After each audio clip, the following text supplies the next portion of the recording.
a YouTube lawyer. Is there a social movement you don't approve of? Tired of cancel culture?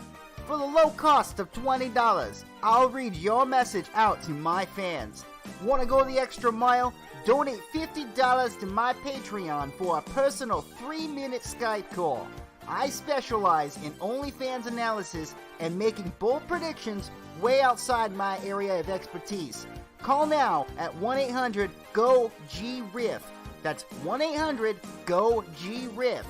Call now and help get started getting Nick Cannon his job back. We all know that the Kick Nick movement was unfair, and with your help, we can save the career of a good man. I'm Dick Leibowitz. Let's save the world. Have a copyright? I'll lead your fight. Hi, I'm Dick Leibowitz, and I'm a YouTube lawyer. Your appointment to FEMA should be finalized within the week. I've already discussed the matter with the senator. I take it he was agreeable? He didn't really have a choice. Has he been infected? Oh yes, most certainly. When I mentioned that we could put him on the priority list for the ambrosia vaccine, he was so willing it was almost pathetic. This plague, the rioting is intensifying to the point where we may not be able to contain it. Why contain it? Let it spill over to the schools and churches. Let the bodies pile up in the streets. In the end, they'll beg us to save them. I've received reports of armed attacks on shipments. There's not enough vaccine to go around, and the underclasses are starting to get desperate. Of course they're desperate. They can smell their death, and the sound they'll make rattling their cage will serve as a warning to the rest. I hope you're not underestimating the problem. The others may not go as quietly as you think. Intelligence indicates they're behind the problems in Paris. A bunch of pretentious old men playing at running the world. But the world left them behind long ago. We are the future. We have other problems. UNATCO? Formed by executive order after the terrorist strike on the statue. I have someone in place, though. I'm more concerned about Savage. He relocated to Vandenberg. Our biochem corpus is far in advance of theirs, as is our electronic sentience, and their ethical inflexibility has allowed us to make progress in areas they refuse to consider. The augmentation project? Among other things, but I must admit that I have been somewhat disappointed in the performance of the primary unit. The secondary unit should be online soon. It's currently undergoing preparation and will be operational within 6 months. My people will continue to report on its progress. Necessarily, the primary will be terminated. We've had to endure much, you and I, but soon, orderly, a new age. Aquinas spoke of the mythical city on the hill. Soon, that city will be a reality, and we crown its king.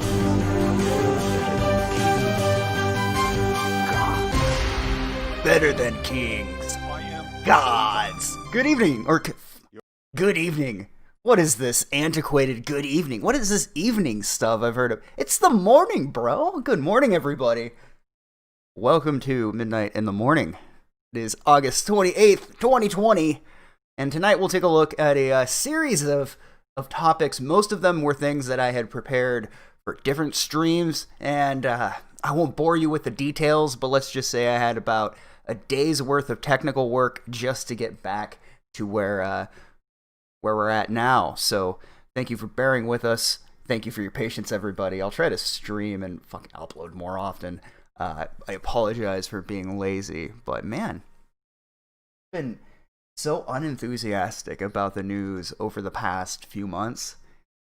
I found myself in a bit of a rabbit hole. I found myself more intrigued by like a human case subject, like living reality television, I think is the best way of putting it. It's beyond me. I couldn't even begin to scratch the surface of that if I wanted to give you a basic summary to those who are not up to date on internet gossip. But I needed to take that little break from politics. Now I come back. The city's on fire, basically. This pedophile got shot by police. And then they, as you might predict, the pedophile happened to be black, so people happened to burn down the city. And during the city burning, an underage, a minor young man went to the protest across state lines, brought, I don't know what kind of gun it was, but I saw the exit wound. I saw the result of it, and that must be a pretty gnarly rifle. But in any case, he went there. He was attacked by a man who was quoted earlier in the night walking up to a guy and saying, "Shoot me." And then about, I don't know, just a few minutes later, he got shot. Shocker. After he rushed a person with a rifle, almost like he was asking for it. And it turns out this guy has quite the rap sheet too. Turns out, get this, chat, the new outrage is how dare this guy shouldn't have had a rifle. I think for clear reasons he should have had one. That's obvious, at least to me. But what I found most interesting is the fact that this guy is also a pedophile. It's like, they're everywhere. You can't get away from this shit. You try to get away, like, go, maybe I'll check out video games or movies, music. Just every division of the entertainment industry, even the lower sectors, are just filled with these fucking pricks. You can't get away from them. I feel like I'm... when people say, I feel like I was a child again. That's how I feel, but not in a good way. I've been seeing the Dick Masterson shit, man. I don't even... We did a Saltcast. I think that's still live on the channel. I don't think I unlisted it yet, because I didn't think to even get there. That is so far down on my list of priorities. But in any case, yeah, we covered that a little bit. It's just bizarre. And I'm not like all the other guys on the internet. It's not like a strange grudge I have against the guy. It's sort of like with Ethan Ralph, where I'm just watching it bewildered and watching it as if I'm like a scientist observing like an animal in nature. I know it sounds weird, but that's kind of how I see it. Well, how you doing, chat? Good to see you all this morning. Again, it's been a minute, and in any case, no excuses, no apologies, no lies. Those are the 3 rules I think are good to live by. So I'll just say, good to see you. I know I did apologize and make excuses already, but I needed to reiterate. I need to remind myself. No, brother. No lies, no excuses, no apologies. Be better. Just get better. Anyway. So, we have some other topics, but they vary in categories, so I won't give you a basic summary. We'll just dive right in. I see that the chatbot isn't working, even though I spent 2 hours setting it up. Go figure. Yeah, it's not connecting for some reason. Now,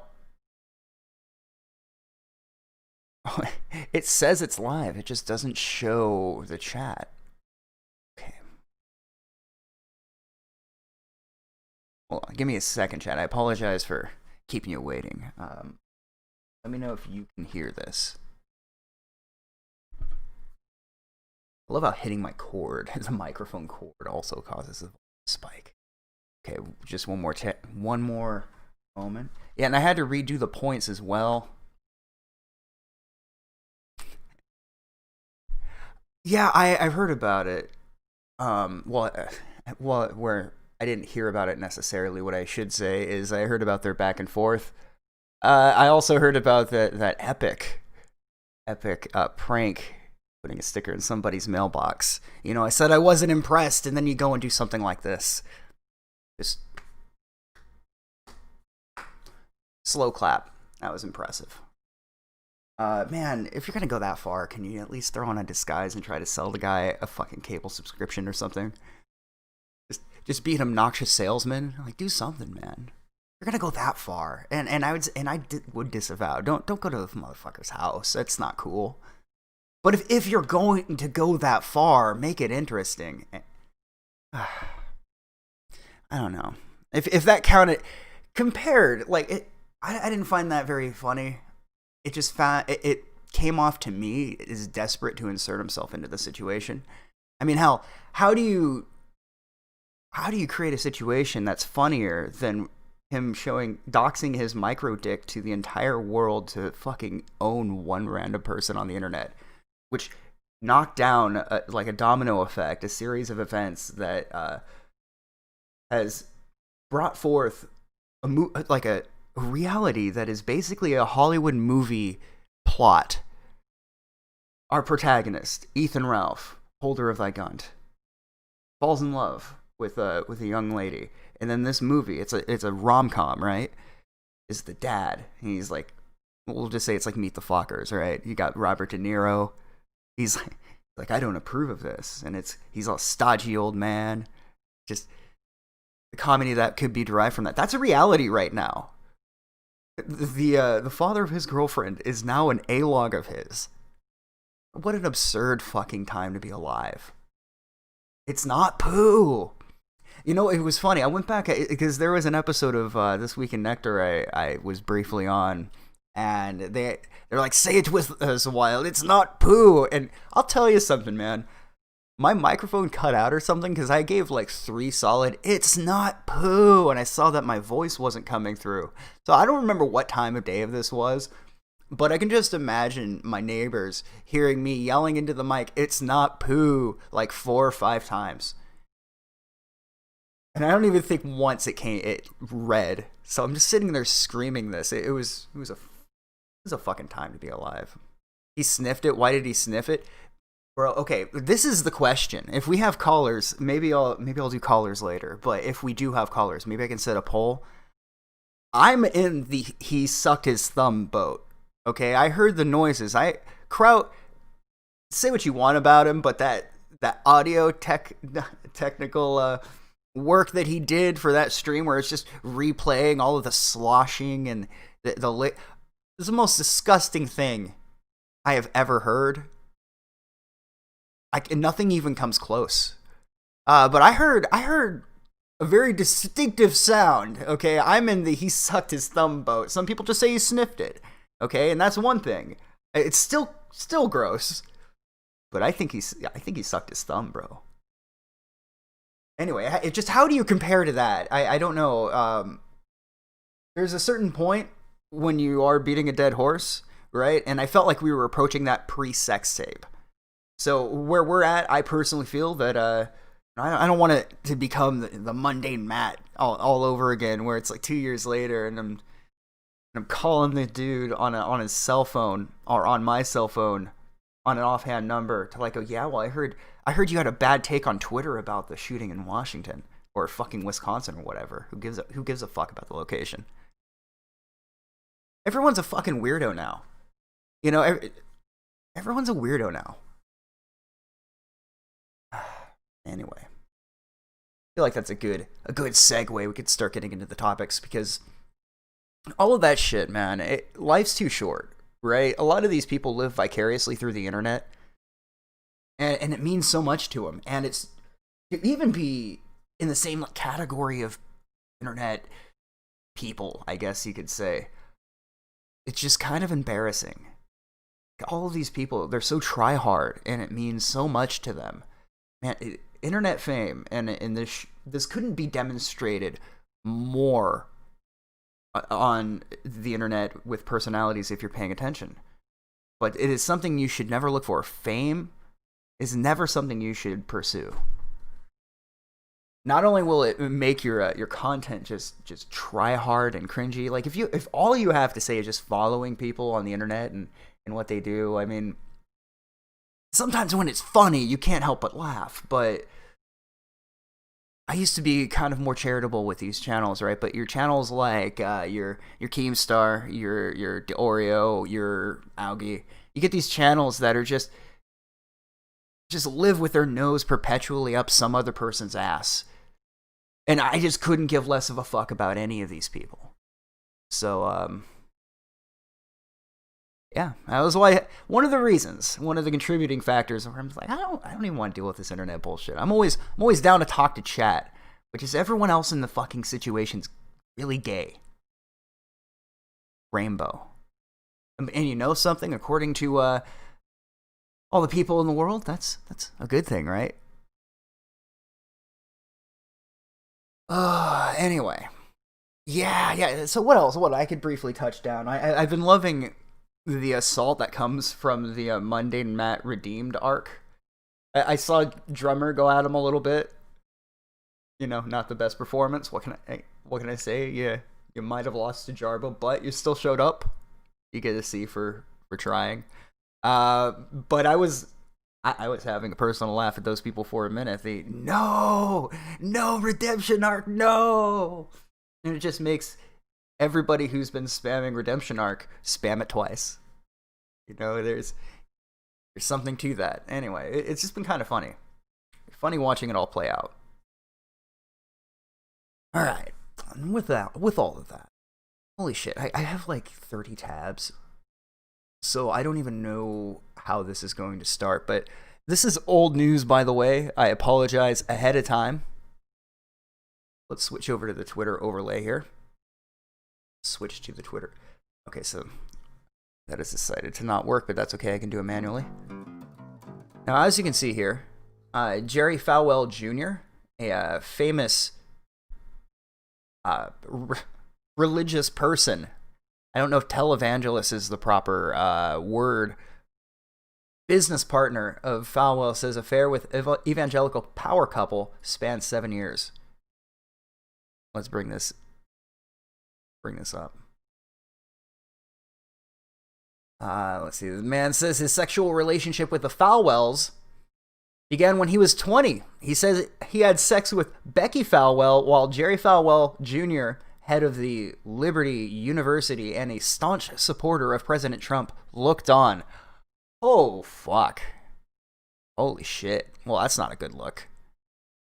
You're going to have to pardon the crop there. I don't know why it's... I wish it would have turned out better, but what can you say?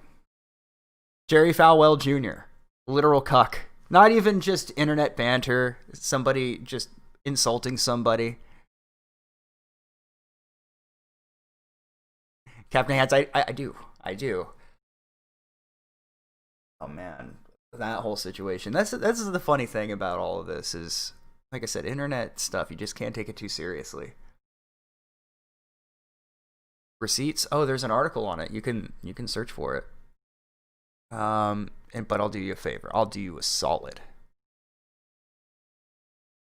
I didn't have the archive of it ready, but I'm sure it'll only take me a second.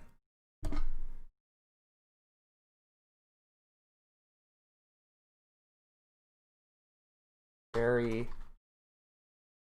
Falwell Jr. I gotta move this fucking cord because I keep hitting it. There we go.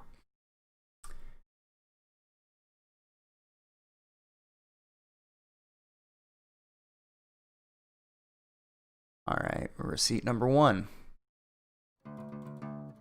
That's a little better.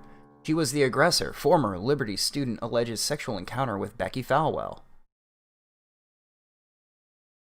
So this is a different person. Oh man, that's not good.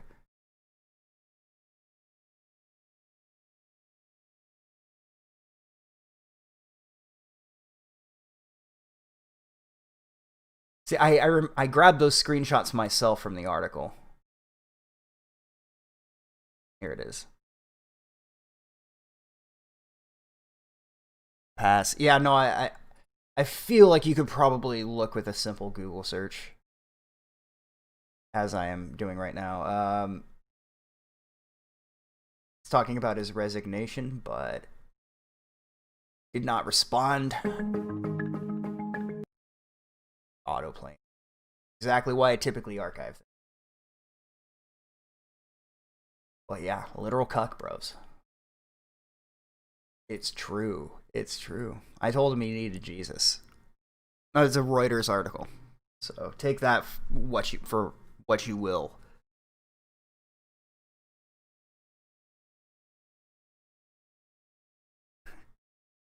Have you gone woke and broke yet? Tim Poole tells me everyone else is. Well, yeah, everyone's gone woke and gone broke. Patreon went woke, went broke, or gone woke, went broke. Everybody made their Mike Cernovich video. Oh, Patreon, and then Patreon lost, and or Patreon won, and or arbitration, and everybody can't say anything about it. Have I heard about the Netflix movie Cuties? Yes, I have.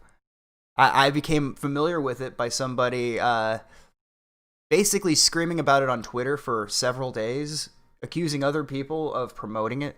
Like, your outrage is promoting it, but they're talking about it on Twitter was promoting it too. It was just weird. Shit. Yeah, what's there to say about that though? The images that were used in the posters were absolutely beyond the line, beyond what's okay. And then what's worse, I didn't watch, because people are like, did you see the trailer? Fuck no, I didn't see the trailer. I'm not gonna watch something like that. Not even to check. No, I'm not. I already know what it is. I don't gotta see it. I love a lot of these people out there too, shilling for it, saying you know, I guess you could just call them the contrarians, if we're being generous. Oh well, you guys don't understand. You see, it's all a movie about how kids are being sexually exploited. Well, how come they're exploiting the kids in the fucking promotional material? You tell me that, genius.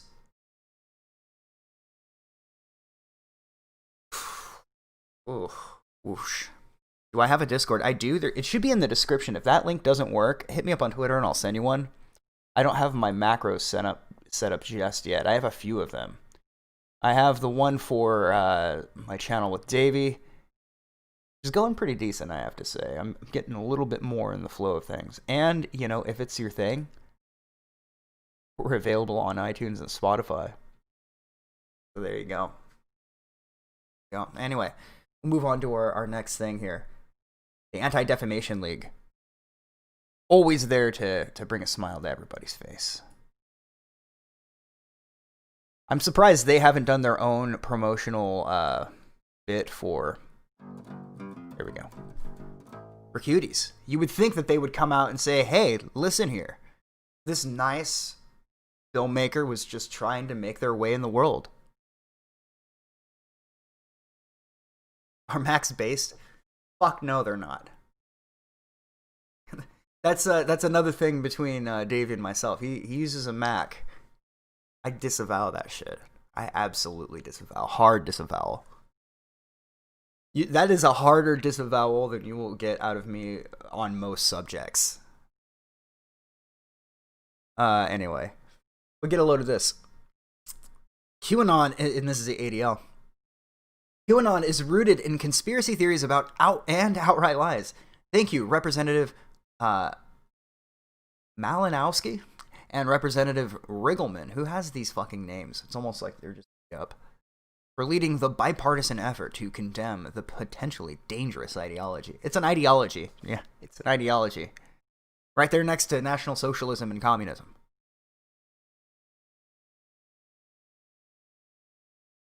Oh my. Pardon me. Yeah, no, I heard about that. I heard. At this point, part of me wishes they had at least reached out. I'd share you the fucking email chat. Oh. Anyway. Yeah, get a load of these people. It's a fucking ideology. But they're just setting their sights, trying to cleanse the fucking platforms. You know how it is. By putting out things like this, it also puts a spotlight to most people who haven't heard of it, saying, hey, I shouldn't see most. Some people might see this and go, well, now I feel like QAnon has a little bit more credibility if it's pissed these assholes off. There's got to be something to it. Moving on here, and I found this really just a thing I could nitpick for a minute, right? Joe Biden says this last night on Twitter. When Donald Trump says, tonight you won't be safe in Joe Biden's America, look around and ask yourself, how safe do you feel in Donald Trump's America? Now, immediately, my reaction is this, and I had to look it up because I was unsure on the exact number. Joe Biden has been in politics for 47 fucking years. 47 years. 47 years. Trump's been in politics for what, 4? Who's more influential? Who's? If you ask Joe Biden out of context, right, without all of this, because if he doesn't know what the purpose of the question is, he won't lie to you. How much influence do you have in Congress? How much influence do you have in the Senate? How big of a player you are, or are you? If you listen to the some of the sound clips that for some reason won't fucking play because Streamlabs chatbot decided to throw me another curveball. Is he's one of the most powerful men in the United States. Do you ladies, do you realize that? Just how powerful I am? That's a direct quote. Right? So while being one of the most powerful men in America for 47 fucking years, suddenly it's supposed to be all Trump's fault after 4 fucking years. Well, what happened to your power, Joe? Did you just deflate? Did you ran out of things to sniff? You didn't have a child near you to keep you excited? Is that it? That suddenly, when you were pulled away from, I don't know, whatever woman you decided to sneak up behind and smell her hair. But all this time, this guy's been in politics. But of course, this is all Trump. So no, motherfucker. You took credit for the Patriot Act. Never forget that this guy took credit for the Patriot Act. Make sure he never lives that one down. Funny thing is, I have not seen one person, not met one person IRL that unironically likes Joe Biden. Not one. Keep in mind I live in California. We're a different type here. Most people don't realize that. Northern California is like the south of California. I think it's the best way of putting it. People here are fucking crazy. I walked 2 blocks to get myself a coffee, right, and some breakfast, something to just eat real quick before the stream. I had a car drive by me and yell, "Fuck you," at the top of their lungs. There was a woman on the corner pacing back and forth about, I don't know, 20 feet. When I went into the store, she was pacing, and when I came out, she was still pacing. And she was just spouting gibberish. Just crazy motherfuckers here. And the time before that, there was a black dude that drove by me on his bike. A cop drove past us. He goes, "Fuck the police. Also, fuck you punk-ass white boy," and then drives away. Or, rides away super quick. This is a fucking... People are losing their minds. People are losing their absolute minds. But no one supports this fucking asshole. I can tell you, even with those experiences, people are crazy. When you bring up Joe Biden, they foam at the mouth. I've shown a few friends of mine, I'm like, "Oh, have you seen his behavior around younger people?" They said, "Oh, no, I haven't. I've heard about it, but how bad is it?" "Oh, let me just play this video for you, and I feel like it'll speak louder." And they watch that, and the person I'm thinking of that I showed it to the other day, I can't believe this. That's not edited? I said, well, I mean, it's edited in that, it was edited out of an 8-hour live stream and maybe zoomed in a little bit, but it's real. It's crazy. You sound like you live in or near Shasta County. That is fairly accurate. Northern California should be its own state. People here are different, man. That's why I hate to bring up the Ethan Ralph question again, but that's why I don't think he realizes. Most people don't get it. People here are nuts. He just poked a really, really formidable bear, and we'll just have to see how it plays out. I mean, if one person could get in a slap fight with a boomer from Northern California and come out at least in one piece, I suppose it'd be that guy. So we'll have to see. This would be like Butterbean versus Mike Tyson, where it's like, that's a great fight. I can't call it though, because yeah, Mike Tyson's Mike Tyson, dude. But if Butterbean gets one hit in, he's down. So, and that's a weird analogy, but by the way, that's the fight I want to see. That's the prize fight I want to see: Butterbean versus Mike Tyson. Independent mind, we would not have nearly enough time to get into it, my dude. Okay, so I see Stone Mexican guy asking too. Yeah, so basically he picked an internet slap fight with his girlfriend's father, and his girlfriend's father has just decided to go full A-log. And I use that term very lightly. I hardly ever use the word A-log, but I think it's very accurate in this very, very particular instance when he's contacting the owner of the house that Ralph lives in so he can buy it. So Ralph has to pay him rent. He has a website called aborttheretort.com with all their corresponding emails, and they're just bad. They're so bad. This fucking dude. This is another reiterate a point I made earlier in the stream. the fame from the smallest amount of clout on the internet goes to these people's heads. It's insane to watch. They have, Nicholas Dorio is another example. It'll be like, I don't know how many thousand subs he has, but I know it's a good chunk, but it's nothing to like throw your weight around with, and it's just quite frankly bizarre and it's funny. I don't dislike the guy because of it, but it's kind of comical. What comes to mind is when he and a bunch of other people were talking about how they were trying to contact Chris Hansen, and they're just like, I don't want to talk to your secretary. I don't want to talk to. Do you know who you're talking to? And I see this behavior out of a lot of them. And look, everyone's growing up. Everyone grows up at different speeds, right? I guess in this very particular instance, I'm not going to hit them with both barrels. I'll say, maybe they're just a little foolish, a little young, blah, blah, blah, blah, blah. At least a lot of them. But it was one of those things that I've noticed with it's not even consistent with like an age group. It's just some people, they get the tiniest amount of, I don't know what you would call it, fame or infamy, and they immediately begin thinking like they're the center of the universe. It's insane. So it's important to keep yourself grounded, in my personal opinion. Let me know, chat, if I start going crazy. Yeah, no, Mr. Vickers is an interesting lad.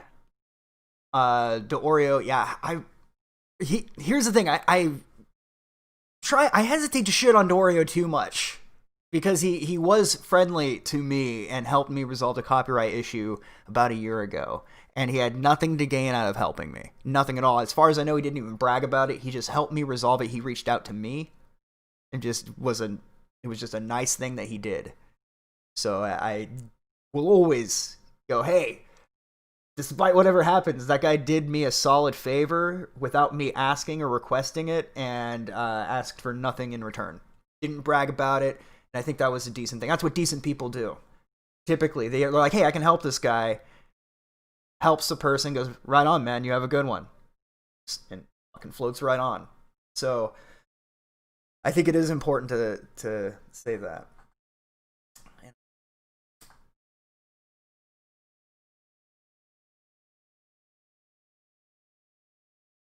Don't lie. Or don't be a weenie. You list out since 2016. Probably, man. Maybe I'm just getting old, but I don't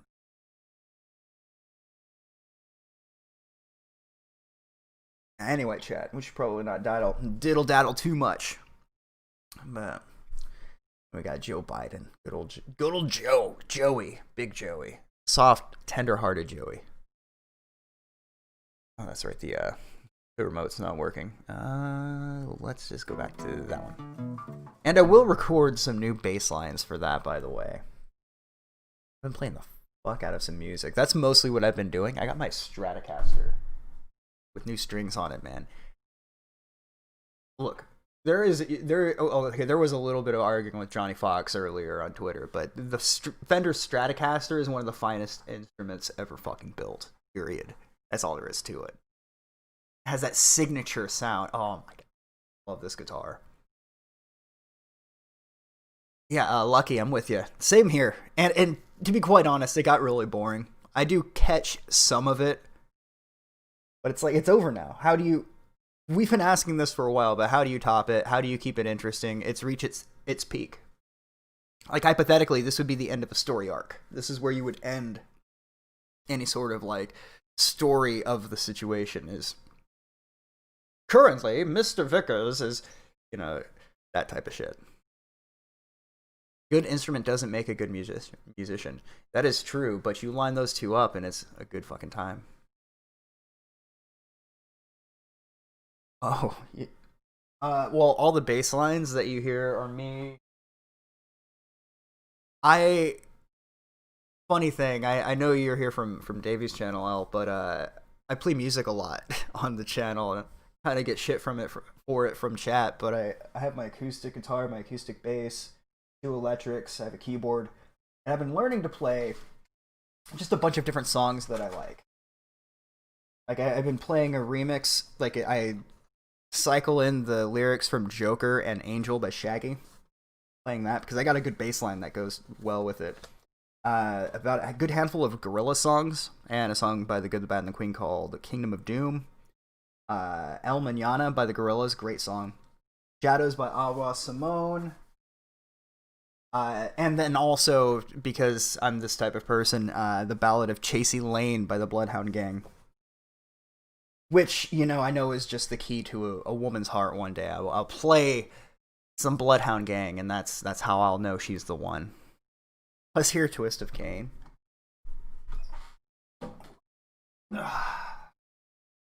There's only one thing that would have been like, can I make you do this real quick?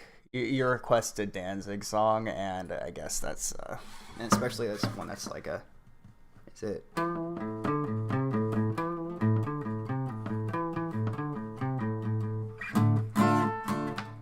Yeah, that's it.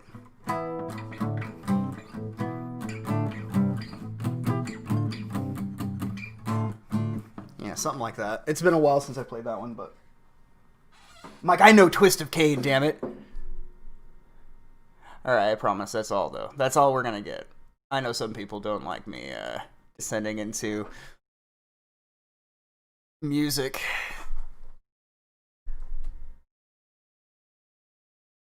I'd play some music with Irrational Times. I don't know how we would make it work, but I'm down for that. Play the Killstream intro and scream Memphis 10. Oh my god. The lore, right? Alright, so we should probably move on because we are getting into the territory of me just babbling. And, like an absolute entertainer, I was able to send out about 25 viewers just by playing guitar for about 10 seconds, so.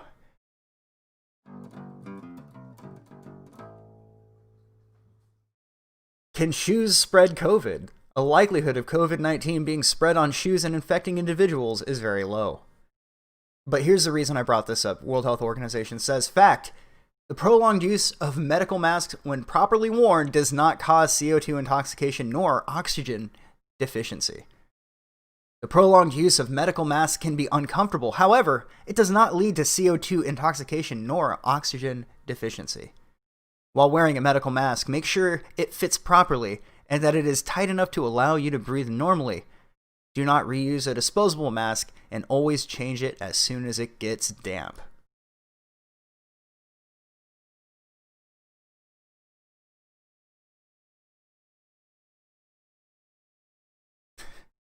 Oh, man. So, don't follow your instincts. You're just being histrionic, I guess. Look, it might be uncomfortable, but it still helps, damn it.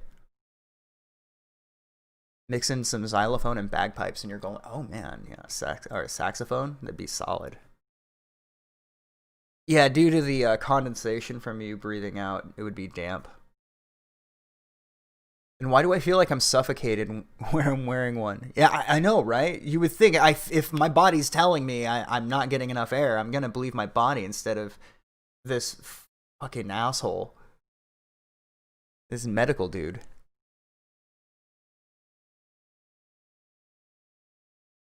The best way to avoid COVID is by sitting in your garage with a car running, with the windows up, I would presume, right? Here we have this here. How can Biden sniff with a mask on? I'm sure they've created him a mask just for him. Wearing a face mask is safe, international health authorities and experts say. Health experts stress masks when properly worn. Remember, they keep saying when properly worn. So if you feel uncomfortable when you're wearing the mask, this is the subtext here. It's your fault. You feel like you can't breathe properly. Well, it's not that excuse me. It's not like you have a t-shirt wrapped around your fucking face. It's not that. It's that you're just not wearing it properly. Health experts stress masks, when properly worn, do not cause carbon dioxide intoxication, oxygen deficiency, pneumonia, or fungal lung infections. So think about this. They have to tell you that you won't get a lung infection and pneumonia from wearing the mask. The very fact that they have to say that makes me go, maybe it will get me sick. The rioters like those t-shirt masks. They sure do. They sure do. Do you guys see that mysteriously there were a bunch of bricks that piled up everywhere? The bad touch? I was learning that the other day. I was. I'll read super chats here in a little bit, by the way. I've gotten into the habit of breaking it up into segments, doing Midnight Crockpot, and I rather like that. Let me see if I can still get this freaking chatbot connected, because I would like it to work. I put a lot of time into that, damn it.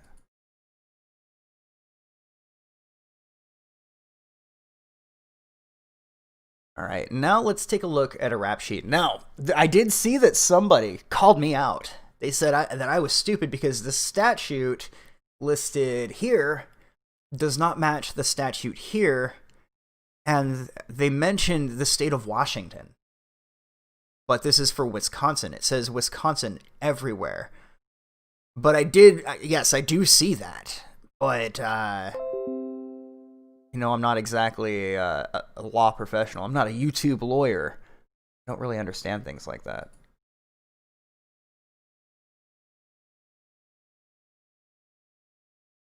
Okay. Hold on just a second, chat. I gotta do a thing. Gotta log in, see if this will fix the shit.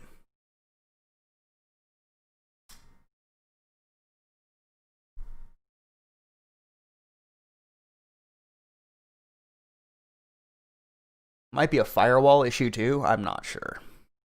But we'll figure it out. Authentication confirmed. I think we're in.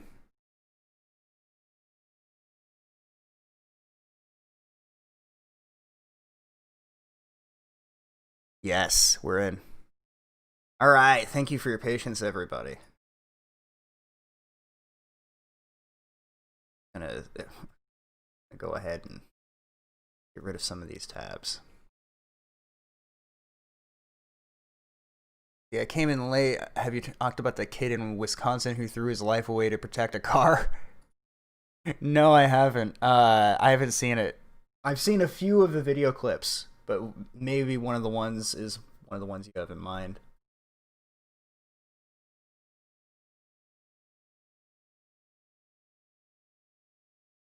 Now, here's the thing. I have the audio set up through a different output. Let's see if it works, because I don't have a digital output. That means that I will finally hear things all over again. Tell the crew to push the Whopper button. Perfect. Okay, so the best place to do this, and I'm sorry I have to send you to the donation page, but it integrates it through the chatbot, so I don't have to manually write it out.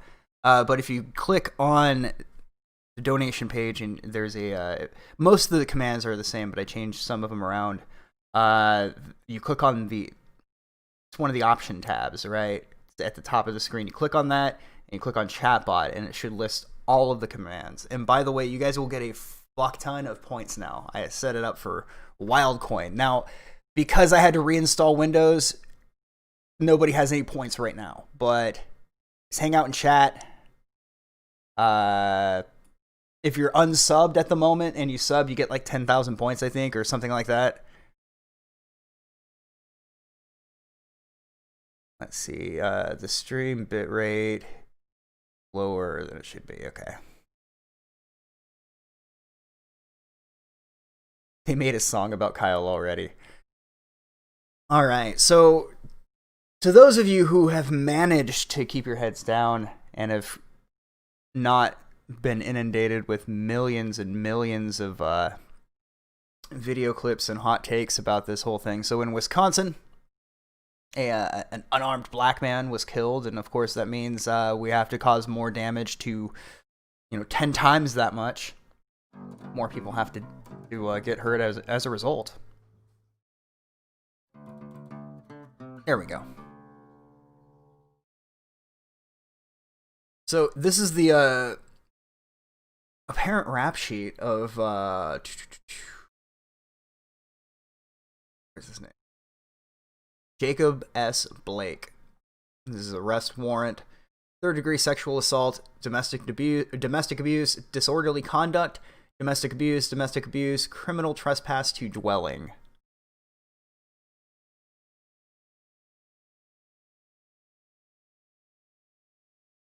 And this teen, the reason he is under scrutiny by the media right now is, well, he had the audacity, chat. First, he's seen here removing graffiti before the shooting, the tragic shooting of an individual. 2 people. I believe he shot an Antifa person in the arm. Blew the dude's arm almost clean off. And the other guy got shot in the head. I don't think he got shot in the head by Kyle. Maybe I'm wrong, though.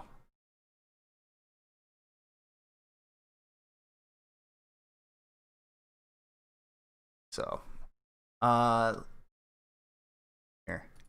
So a lot of video clips like this one have been going out, leading to the hysteria that we're seeing right now. Let's go ahead and play it.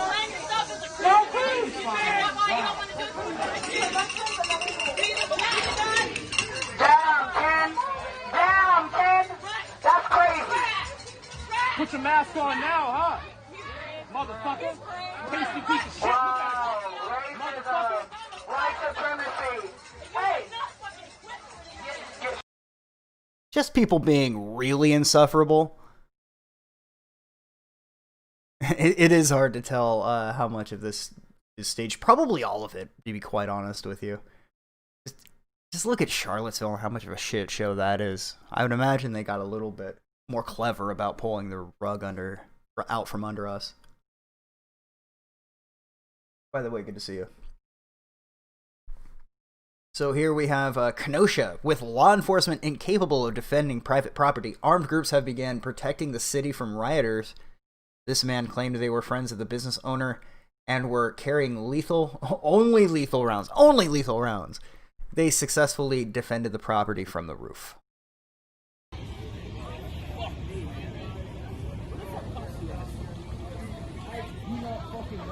So it's weird, right? This is my hot take. The shittiest part about all of this is making people who had nothing to do with any of this lose everything. Why is it that the businessmen, the local businesses, have to go? It almost feels organized, doesn't it? With COVID already taken care of, I think what I've heard was 80% of local businesses, mom and pop businesses, have shut down after COVID.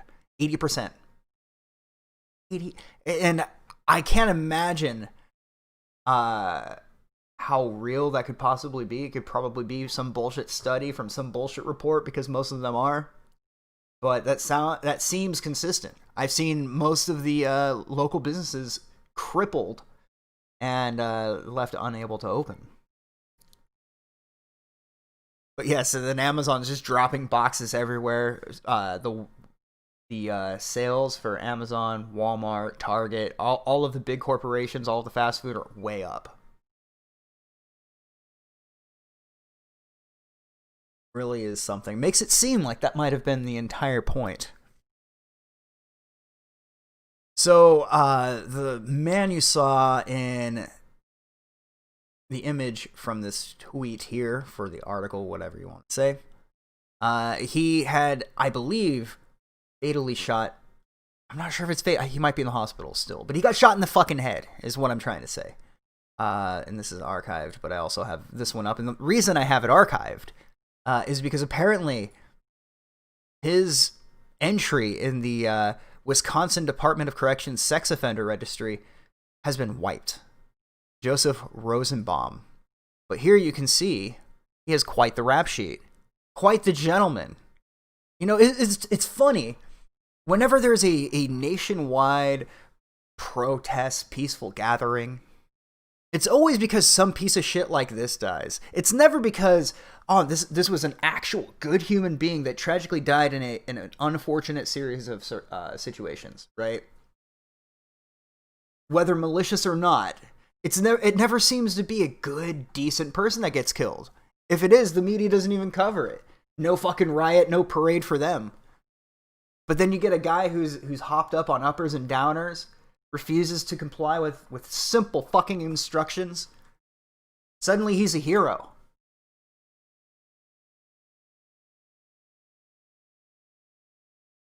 But yeah, quite the rap sheet. Let's see.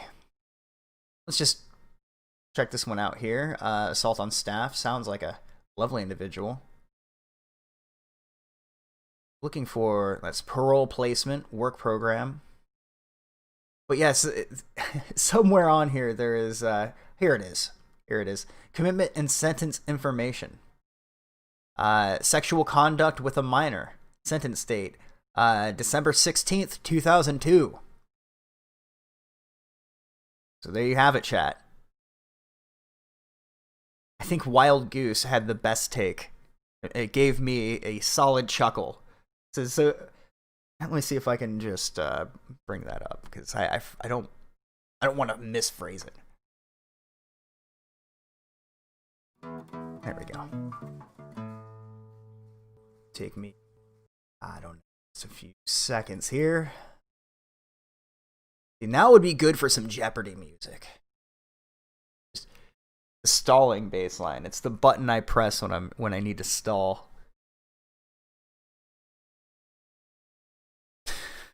That's a great name, my band. Yes, I need to bring that up. Dope album cover.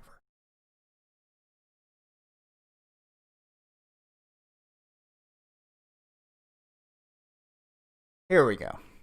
Here we go. Kyle got arrested for killing a pedophile who was rioting over another guy killing a pedophile. When you put it like that, I mean, when you do put it like that, it does make you think, doesn't it?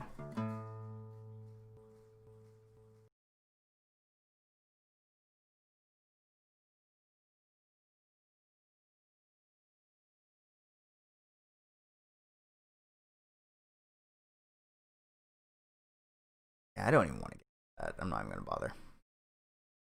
But yeah, the greatest. I'll leave that for later. Here, let's get into this. I'll bring this up. This is Joseph Rosenbaum.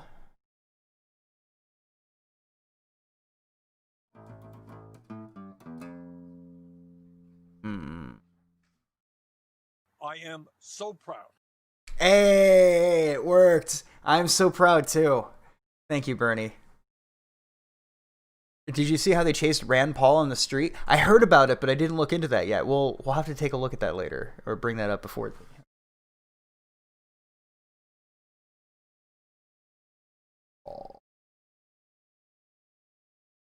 That way I remember to get to it. Now get a load of this. This is poetic irony. Get fucked! Get fucked! Oh, we're back. We're fucking back, lads. Alright. You got, hey, shoot me, nigga! Shoot me, nigga! Bust on me, for real!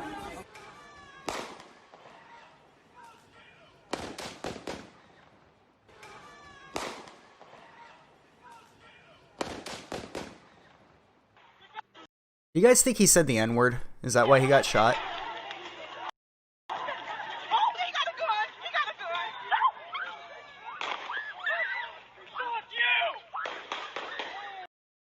So just, you know, it's all Wild West out there. It is indeed getting crazier. Well, he definitely did say the N-word, but do you think that he said the N-word and then the people he was there to support turned around and said, bro, no, you're not on Xbox Live. You can't say that here. Oh, absolutely nothing of value was lost. You guys saw his rap sheet. 40 records of disciplinary infractions while he was in jail. 25 records for parole classification. Like, this guy just could not get right. Save his fucking life. To the point of where he was body bumping people with guns. Here, I'll skip past the graphic part because the reason this is on YouTube too, as well.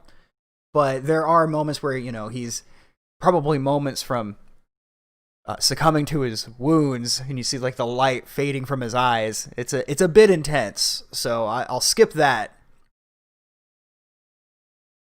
But it's really just poetic irony to see this guy just chest bumping people who have rifles. Here, let me bring it up.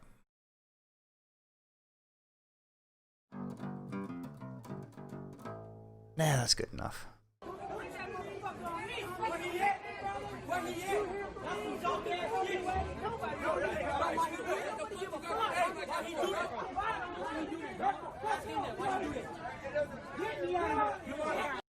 So I'll rewind it, because when I said it was good enough, it really wasn't good enough.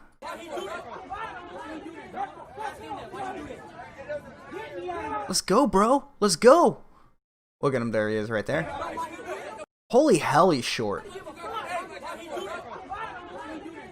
Like, he comes up to, like, even the shorter people's, like, the top of his head at their shoulders.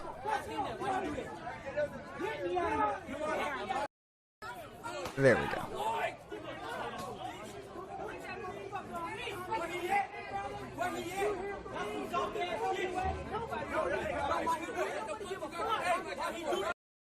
So, like I said, a little bit of poetic irony.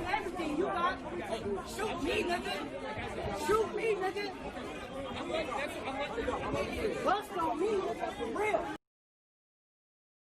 Careful what you ask for, chat.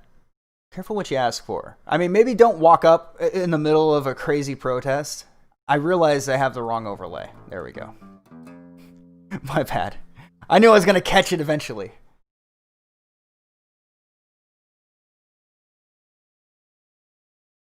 Oh, man.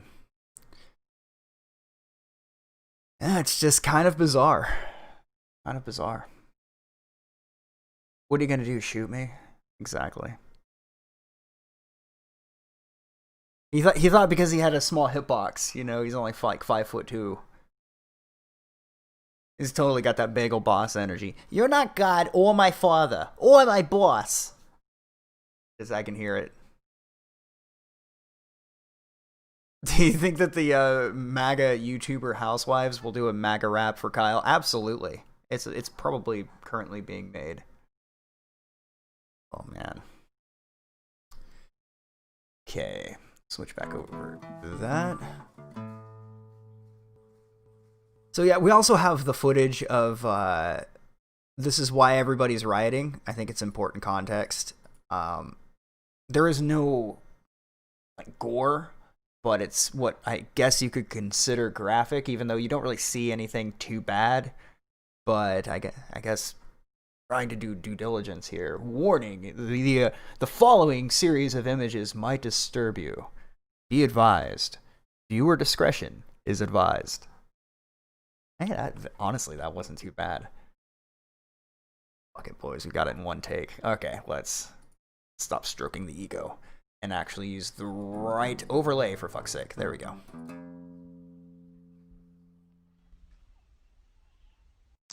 So this is the point right here, where all he had to do was follow basic instructions. Maybe don't go around to his car, but it does take two to tango, right? At the same time, is it too much to ask if this guy is going around to his car to escape you that you maybe hustle a little bit and throw his ass to the ground? I know I'm not in the situation. It's probably different when you're in the heat of the moment. But it's one of those where this whole thing just sucks. This isn't systemic racism. It's not, and just like every time, this is an instance where this guy obviously couldn't follow instructions or was intending to get suicided by cop, which happens fairly frequently. But now it's just reported as an unarmed man getting gunned down by police. Oh my god, everybody's racist.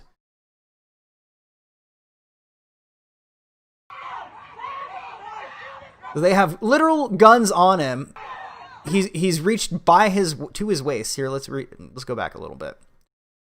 They have, as you can see here, I mean, they can't see his left hand right here.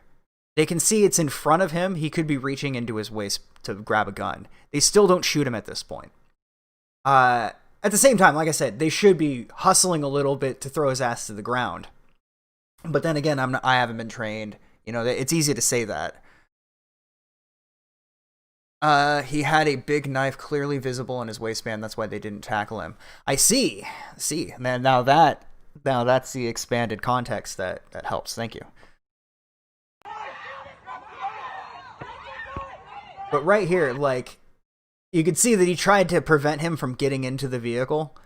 But this is the point right here that the officer discharged his firearm several times into the peaceful young man. Now, the reason I fast forwarded it is because we don't need to see the guy get shot, but we do need to see this woman do her little dance. Like, I want a gif of that. I know it probably makes me a connoisseur of bad taste.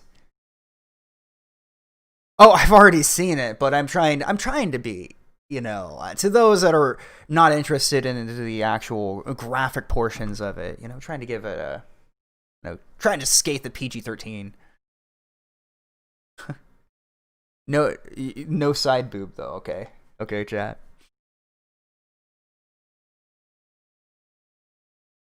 Switch it back over.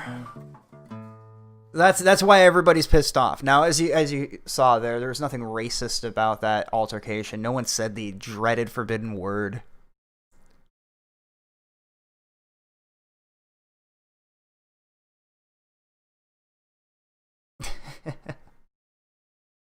I guess that could be a good segue. Like I said, this guy, again, both of these people dead, had massive criminal rap sheets. When to say nothing of value was lost, in fact, something of value might have been gained by them being disappeared. And sometimes it might not sound pleasant to say the things that are true, but that is a fact. Getting rid of some of these tabs. You know, this could be a good time to off super chats. I gotta start rubbing my hands here.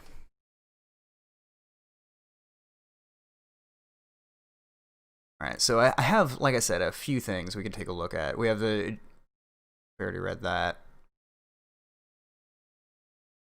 Convicted of sex crimes, but with no victims, the New York Times. We'll take a look at that article. Israeli model put on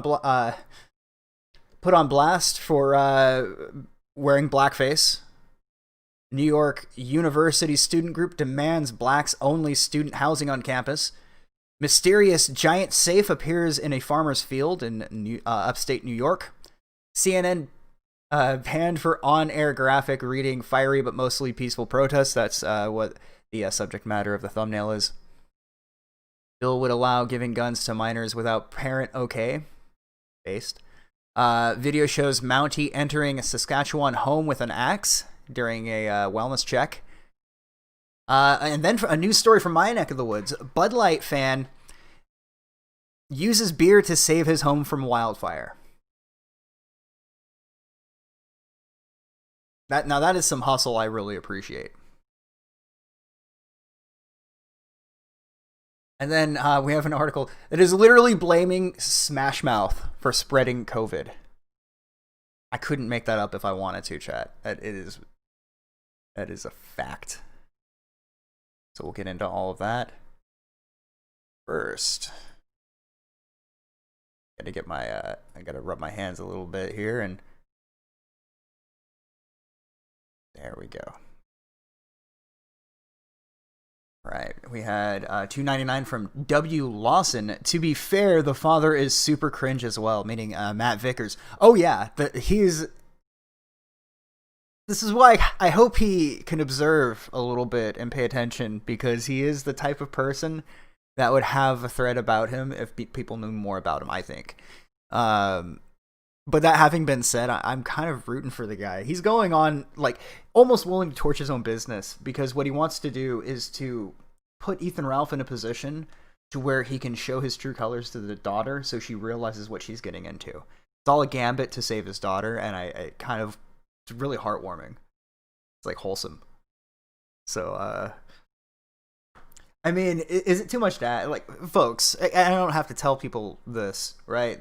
I know all of the people watching here already know this stuff, but just in case somebody who doesn't know this sort of thing, this is pretty much common sense. But hey, we all learn things different times in life. But never should you ever disrespect your woman's father, or if you're a woman, your man's mother. It's sort of a gentleman's agreement. You should pretty much just assume that they're your surrogate parent. You should respect your you should respect yourself, right? You don't have to be terrible, but you shouldn't, especially publicly, badmouth your woman's father. You should treat that man as if he was your own father. That's just my take, but now we're seeing the fallout from this sort of thing. I imagine this whole thing would have gone much different if, dare I say, if he didn't come in sending out an email talking, "Sir, I can use my internet credibility to destroy your life." Absolutely the worst way of going about meeting your girlfriend's father. But anyway, thank you, W. Lawson. That one guy with $6.99 Canadian, Kyle, throw a Molotov, no more Metzeltov. Rittenhouse is going to be living rent-free in commies' minds for years to come. That is absolutely true. They will see him in their sleep. Already, he's this avatar of the boogeyman of the internet. Kind of sad watching the people just already terrified of everything else, the very air in front of them. And now they're afraid of a man who's, quite frankly, just trying to protect himself from somebody that was rushing him. You know what I mean? Sypoth with $2. Also, thank you, that one guy. Sypoth with $2. Can you play Bloodhound Gang's The Bad Touch? I was learning that, but we'll save that for another time. And then Sypoth with $5. Something of value was lost. Bullets are expensive, but their hero sacrifice made the world a better place. Rip bullets. Never forget. Possibly the greatest hero since John McCain's tumor. I think that brings us up to speed. We can get into some of the topics now. Let's start with this one from Smash Mouth. Or featuring Smash Mouth. From Smash Mouth. As reported by Brooklyn Vegan, Smash Mouth is connected to approximately 100 new cases of COVID-19. The band recently played the Sturgis Motorcycle Festival with other bands, including Night Ranger, the Kenny Wayne Shepherd Band, Buckcherry, Lit, 38 Special, Quiet Riot, Reverend Horton Heat, hell yeah, and Bone Thugs and Harmony. During the Smash Mouth set, and this is why they don't have an article blaming all these other people, by the way, just Smash Mouth. It's only Smash Mouth's fault. During the Smash Mouth set and the festival as a whole, attendees ignored social distancing guidelines, including getting close to each other and refusing to wear masks. During the Smash Mouth set, lead singer Steve Harwell said, "Now we're here together tonight and we're being human once again. Fuck that COVID shit." Well, it appears that simply yelling "fuck that COVID shit" was not enough to ward off the virus. A representative of the South Dakota Health Department said they linked at least 40 COVID-19 cases directly to the rally. Meanwhile, the North Dakota Department of Health tracked 17 in-state cases related to the rally and further stated that at least 103 connected cases have also spread to Minnesota, Montana, Nebraska, Washington, Wisconsin, and Wyoming. Despite this, Smash Mouth has not had occasion for reflection. Rather, they're not bending the knee. They're not telling us to be terrified of COVID. Rather, following the new infection, Smash Mouth somewhat flippantly posted hate mail sent to them on Instagram and labeled it as fan mail. In the post, they also strangely included bits of a smashed up Smash Mouth CD available for 33 cents domestically on Discogs. The writer of this article is definitely not bitter. And this is their article. Now, they don't show you the whole you can pretty much make out what the hate mail says. You all expected something, people, something kills, something responsible. So they're like, Smash Mouth essentially forced these people into it. I mean, heaven forbid that these people were in charge of their own destiny, that they decided that they didn't want to live cooped up in their own houses. But also, we need to look. Before I open up my fat mouth, like usual. When was the Sturgis Motorcycle Rally 2020? Because if this was only a few days ago, then they are absolutely full of shit. Okay, so August 7th to August 16th. So remember that there is a 2-week period where symptoms don't even show. So we're supposed to think, and August 14th, like we're talking, this is 2 to 3 weeks ago. But suddenly everybody that came down knew that they had to get it from the Sturgis motorcycle rally.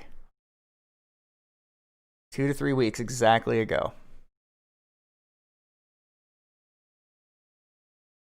So again, I have to reiterate the important part of this article here.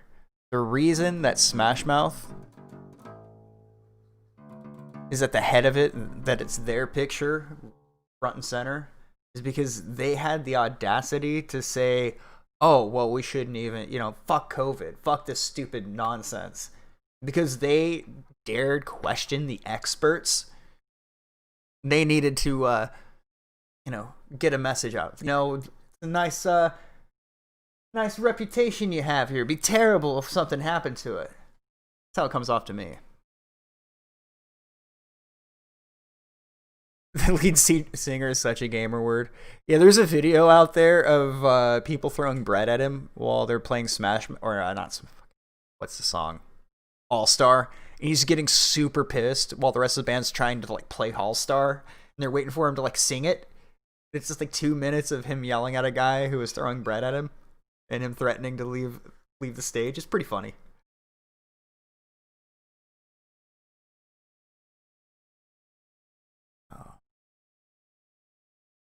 Well, I got another funny story for you guys. I think you might like this one. Bud Light fan uses beer to save home from wildfire. With help of firefighters, the Vacaville man was able to save his house. California man whose home was threatened by one of the state's largest wildfires managed to salvage it with the only liquid he could find, a case of Bud Light, his beer of choice. Vacaville native Chad Little and his family were preparing to evacuate last week when he decided to make a final attempt to fend off the LNU Lightning Complex fire, according to local NBC affiliate KCRA. Little, in the process of rebuilding the house, which was destroyed by an attic fire 5 years ago, initially tried to use water from a hose, but soon realized his utilities have already been shut off. That's just about what I would expect. Well, I was trying to protect my house from the water, but the water company decided to shut off the water. When there's a fire and the company starts shutting off the water, the fuck. The only other liquid he had was a 30-pack of Bud Light, reportedly using a nail to puncture the cans. Little began shaking them and spraying out the contents to smother the flames. Holy, this is so Northern California, man. I can see it. I can see somebody doing this. Eventually, firefighters responded and were able to extinguish the flames on his property, the Mercury News later reported. Little told Vacaville Reporter that's when he breathed a sigh of relief. His cars, including an antique, were all damaged, but the house remained untouched. My buddies all tease me about drinking water or beer, and I say, hey, save my shop. Since then, Little has been helping his neighbors by piping in Solano Irrigation District water to run up on to other properties and to put out hot spots. It's eye-opening what nature can do and how little we are. That's the takeaway, by the way, Chad. I couldn't stress it enough that humanity, every single day, as a whole, right? Not well-adjusted, put-together individuals like you and I, but human beings as a whole dance with hubris every single day. Tell the crew to push the whopper button. About their dominion of nature. But really, nature's still the one holding all of the cards. Nature's still the one with the pants in the relationship. Never forget that, chat. Oh, man. I'm glad the chatbot's back. It's been a while. Reason. Can I get out a we'll just call it a wave. Does anybody want a wave for Kyle? Has anybody seen him? How about a wave for Kyle? Beer saved the fucking day, man. And Bud Light, no less. Probably the best thing that Bud Light has ever done. Okay, so this is The article that everyone saw on the thumbnail. I don't know why it has a picture of Greg Gutfeld here, but CNN panned for on-air graphic reading fiery but mostly peaceful protests in front of Kenosha fire. The phrase beyond parody doesn't begin to describe this one. Now, I remember the riot streams where I was laughing at the Antifa person who was sitting there talking about, this is the way to peacefully protest. We need to peacefully demonstrate. We need to, we need to remember the power of the community. As there's an Arby's on fire behind him, talking about how peaceful they are. And I laughed about that. But here, now we have an actual CNN reporter, not just one that LARPs is one. Let's be real. A lot of the Antifa people are probably CNN employees, but it speaks louder than words. You know when they say a single image is worth 1,000 words? This one's at least 1,500. That's all I'm saying. Looks like they're mocking us. Oh, it does. Every single day I feel like they're mocking us. Like the shit with the masks. And then they tell you the next day that it doesn't help, but you still have to wear it. And then they tell you that it doesn't make your life uncomfortable, that you can breathe just fine. But I'm telling you, no, I can't breathe just fine, dickheads. And then Fauci comes out and says something like, you need to wear earmuffs, goggles, gloves, and masks in order to be effective. And it just really looks like they're trying to see what they can force upon us. And nobody's buying it. Even in liberal ass California, no one's buying this stupid shit. Everyone's just irritated, frustrated, and broke. I know people have been saying it's like a meme. We've entered Weimar Republic. I think it's going to be something entirely different. Everyone's going to expect that, but I think it'll be something entirely different. But it's really just absurd. The phrase beyond parody. Yeah, let's take a look at Matt Walsh's thing here. Christine, Laura, what you're seeing behind me is one of multiple locations that have been burning in Kenosha, Wisconsin over the course of the night. A second night since Jacob Blake was seen shot in the back seven times by a police officer. And what you are seeing now, these images came and come in stark contrast to what we saw. That's right, the second wave. I forgot because hypothetically, the second wave should have been at least a month ago, probably longer than that. Weird. Saw over the course of the daytime hours in Kenosha and into the early evening, which were largely peaceful demonstrations in the face of law enforcement. It wasn't until night fell that things began to get a little bit more contentious. Things were thrown back and forth. Police started using some of those crowd dispersal tactics like tear gas, even playing very loud sounds to push them out. And then what you are seeing, the common theme that ties all of this together, is an expression of anger and frustration over what people feel like has become an all too familiar story playing out in places from across the country, not just here in Kenosha, Wisconsin. Christine, Laura. All right, thank you so much for that. New overnight. All right, and there you have it. And somebody sent me something that's basically a good breakdown, they said, so bear with me just a second, chat. Get the fuck back. Okay, so yeah, we'll take a look at the Rand Paul stuff as well.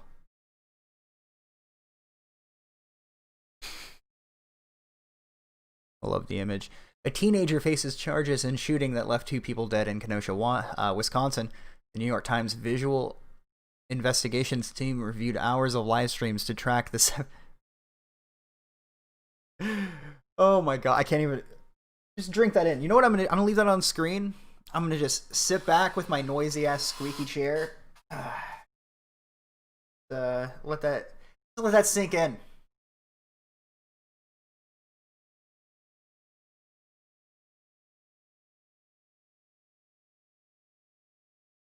Think about that for a second, chat. The New York Times visual investigations team reviewed hours of live streams to track down a minor, 17-year-old Kyle Rittenhouse's movements during and leading up to the shootings. Just following this kid around, following his movements. Like I know it's a story they gotta follow, but just knowing the New York Times, knowing about Mark Thompson and Jim will fix it. What's his fucking name? The corpse fucker. I forget his name. Jimmy Savile.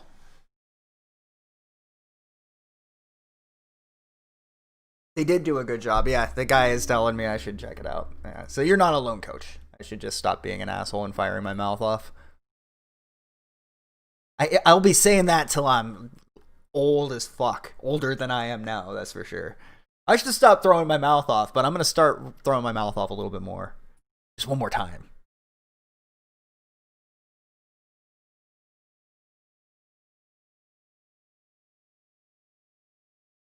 Teenager who walked among protesters in Kenosha, Wisconsin, carrying a military-style semi-automatic rifle was arrested and faces charges of first-degree intentional homicide in connection with shootings that left 2 people dead on Tuesday night. Kyle Rittenhouse, 17-year-old Illinois resident, appeared on multiple videos taken throughout the night by protesters and bystanders who chronicalized the events as peaceful protests gave way to chaos, with demonstrators, armed civilians, and others facing off against one another and the police in the darkened streets. New York Times Visual Investigations Unit analyzed hours of footage to track Mr. Rittenhouse's movements in the moments leading up to and during the shootings. Who is Kyle Rittenhouse? Mr. Rittenhouse was arrested early Wednesday in his hometown, Antioch, Illinois. Note that it is a different state, which is about 30 minutes southwest of the protests in Kenosha, just over the state line. Multiple posts on his social media accounts proclaim support for pro-police causes like the Blue Lives Matter movement and Humanize the Badge, a nonprofit that he ran a Facebook fundraiser for on his 16th birthday. His posts also suggest a strong affinity for guns, with videos showing Mr. Rittenhouse taking backyard target practice, posing with guns, and assembling a weapon. But many details about both his background and his motivations for walking around the Kenosha protests carrying a military-style semi-automatic rifle are still emerging. For the shootings, about 2 hours before the first shooting, the producer of a video live stream interviews Mr. Rittenhouse on a Kenosha vehicle dealership. Okay. Bring this up here. 1 second, chat. I gotta switch out the overlay. I have to go to the actual website.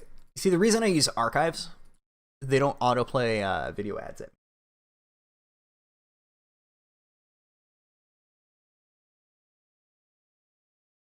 It's not true. It is true. It is true. Of course, it's gonna play this bullshit on me. Okay, hold on, chat.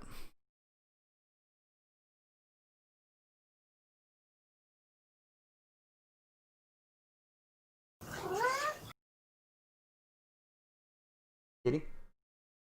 Oh. I thought that sounded like the video clip.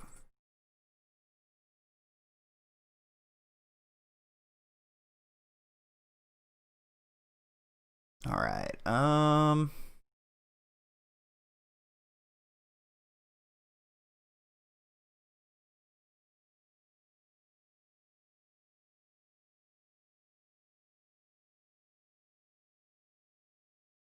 Okay. Should be good. A local car shop across the street. I saw yesterday as this one, there's video of it on YouTube of this one burned. And we have that fire and people are hitting it with bats. Appreciate you. Ask you to cite your source, because I actually... We'll fast forward a little bit, try to look for the part with him in it. Break to assemble. That's not for fun. That's not for fun. That's not. What do you guys go throwing ammonia and bleach up here? Somebody got a rubber bullet. Here and see if Lots there to was. stay the fuck back. Okay, so we might need to go back. Yo, circle up. You guys mind if I'm included or no? You're gonna get it on audio whether or not. You might as well hear me. Okay. He doesn't want anyone to burn down his shit. I can't blame him.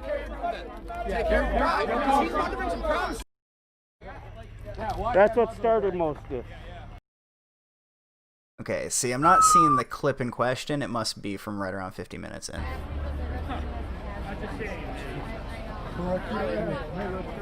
All right, you guys got. Somebody got a rubber bullet.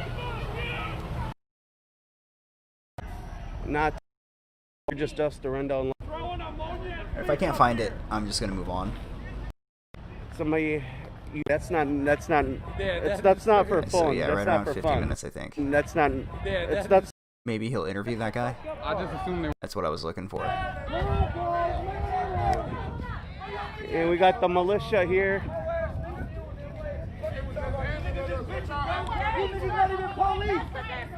They're trying to protect private property. They should be, but it's fine. They're trying to protect their property. Everyone got that right.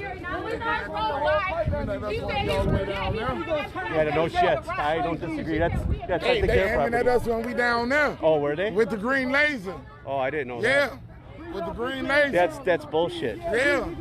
No, that's not cool. But I think a lot of them just are scared.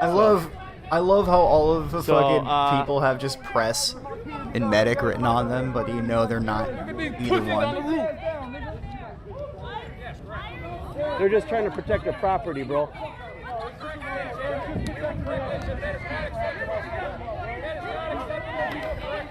Yeah, so that was the kid right there.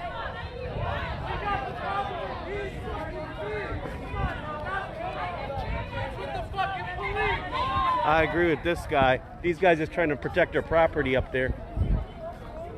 Yeah, they're just trying to protect their property. Oh, yeah, I know, but they... Like if that was my house and I didn't know what was going on, I'd be, you know. Oh, didn't they?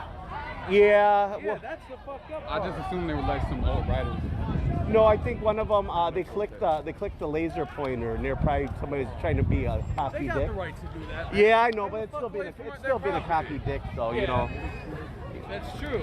Because those things are loaded. That's not for fun. That's not for fun. That's They're not. really just asking for institutional, But they got, progress. yeah. I wanted to find them talking to the kid, so he can be like, yeah, to give his take, but time code, man, would have been fucking amazing. All right, they're asking me to leave.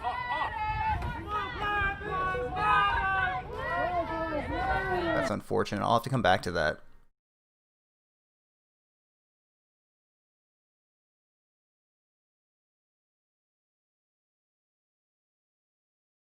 In a brief exchange, so it's a very brief exchange, apparently.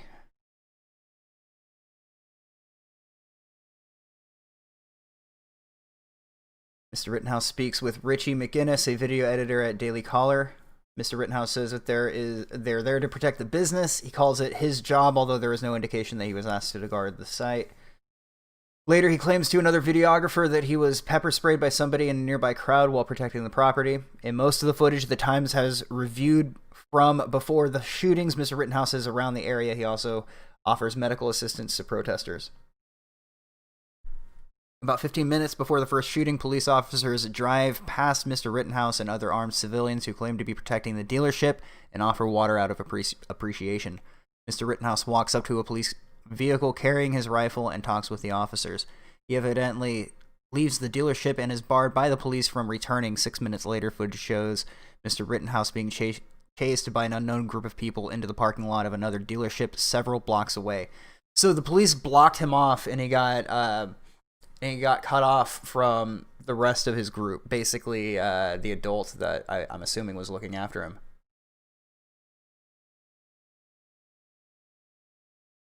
Starting to make sense, eh?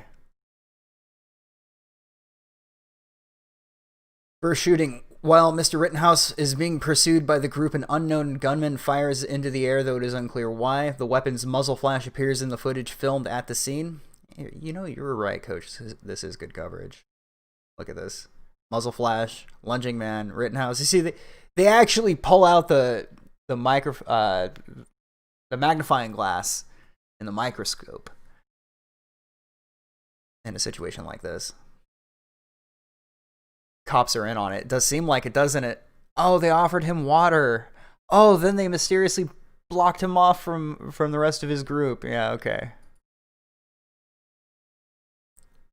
Mr. Rittenhouse seems to make a phone call and then flees to the scene.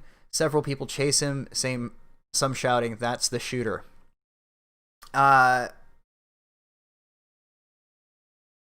So think about it, chat, for a second. Let's take a moment to think about what the subtext, what's the message being sent here? The message being sent here is if somebody tries to burn down your business, or if protesters come marching down your street, just let them do whatever, right? Just let them. Because if you try to defend yourself, this guy's not going to get a fair trial. They're going to give this guy 419 years. Just like with Charlottesville. That basically something that was vehicular manslaughter at worst, he was treated like a serial killer. They'll do the same thing to this guy. He will not get a fair trial. You know why he won't get a fair trial? Because a bunch of people are mad on social media. Well, that's their excuse, but really, they can't give him a fair trial because they don't want to give him a fair trial. They want to make an example out of him. They want to make an example out of him for you people.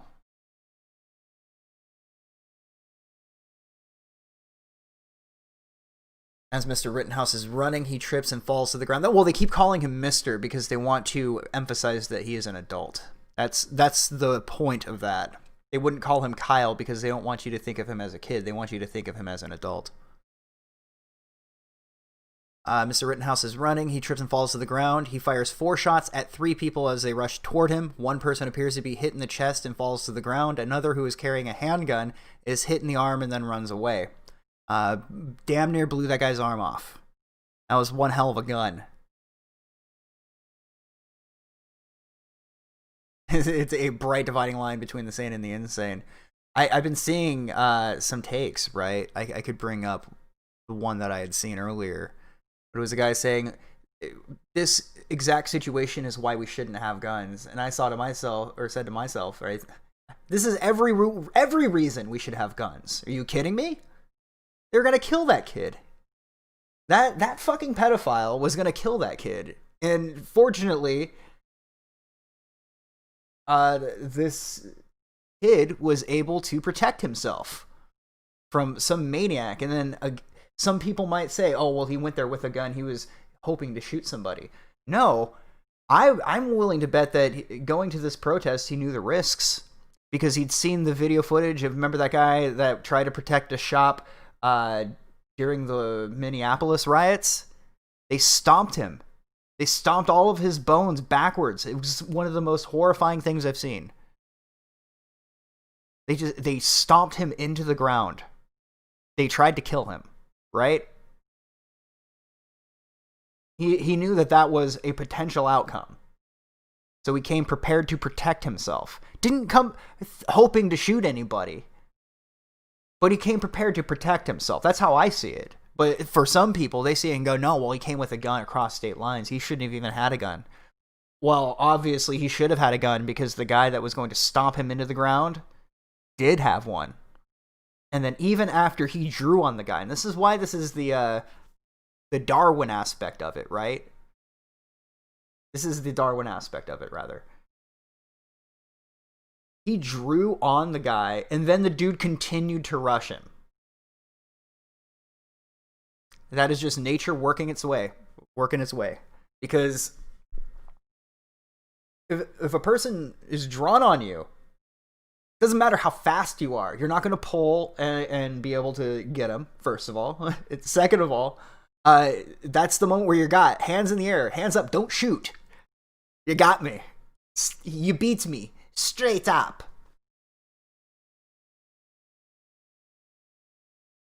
Really, I have so much more fun with these live streams when I have some coffee in me. And hey, I'm able to at least pretend I have a decent education, but California and all that. Mr. Rittenhouse's gunfire is mixed in with the sound of at least 16 other gunshots that ring out through this time. But still, we gotta focus on this one guy. Police response. As this happens, police vehicles just 1 block away. 1 block away. Stationary during the gunfire, Mr. Rittenhouse walks with his hands up towards the police vehicles. Bystanders call out to the officers that he had just shot people. The police drive by him without stopping on their way to assist the victims. Well, he surrendered to police and then complied. Take note, everybody. He complied with police officers. He didn't... Hold on, officer. I'm going to go to my driver's side door real quick. Hold up, I'll be right with you. Hands up, don't loot. Yeah, that was a lousy impression of John Malkovich doing a lousy impression of a Russian accent. Kind of it's a delicate line to try to nail. All right. This is crazy. So yeah, that should give you a basic gestalt of the story. I feel like it's a fair shake of it. Absolute horseshit. They're gonna destroy this kid's life. I mean, I would agree that he shouldn't have been there, because there's nothing that he could have done to make things better. I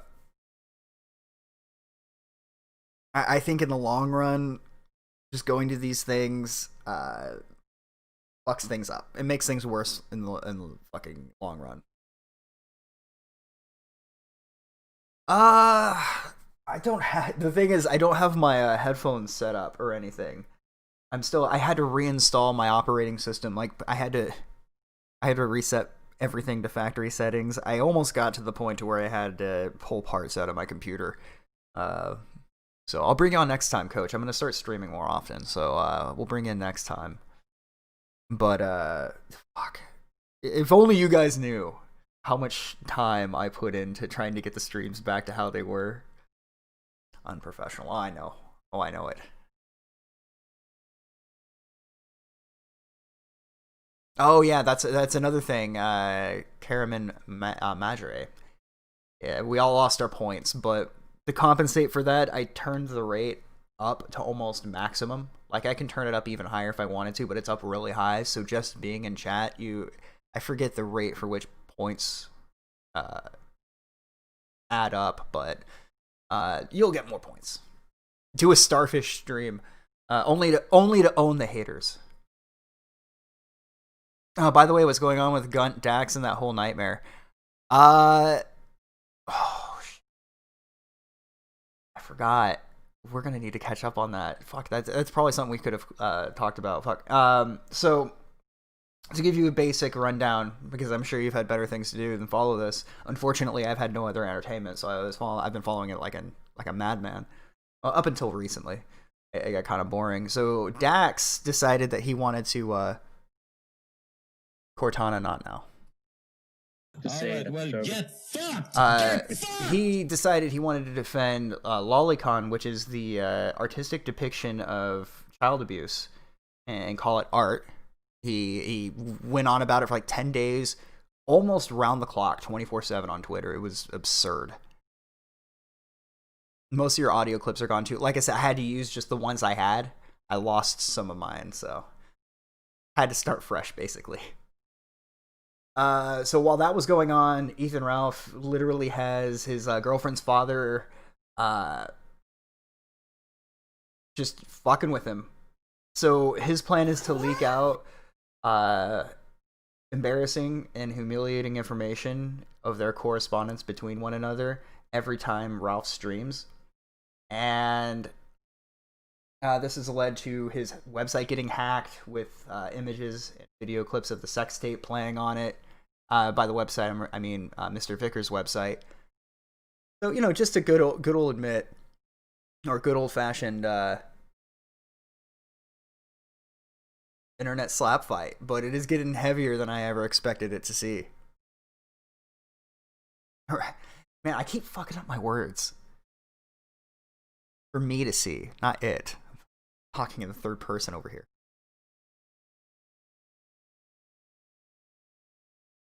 Anyway, let's go ahead and check this out here. So, Rand Paul,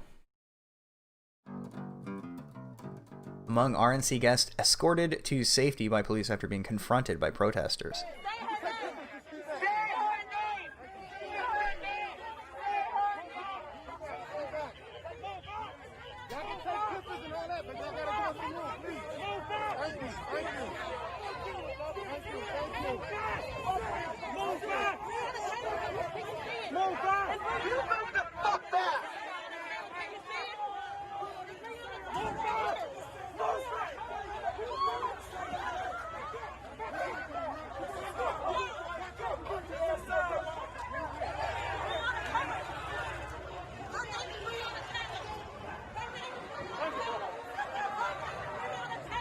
Now, only when they start doing it to both sides. Then I'll be happy.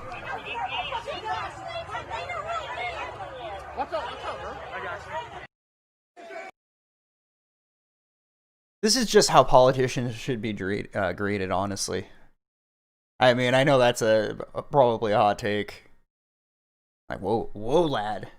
Bed posting a little there. No, fuck these people. Fuck them. If they're gonna rob the entire nation blind, they should be hassled all the time. I like Rand Paul. Honestly, in a system where it is supposed to work, this is not the way to go about things, right? Animals is exactly right. But if they are going to be animals, could you guys like fuck with all the other people too? Just unilaterally, fuck them all. Politicians and journalists. Oh boy, wouldn't that be great?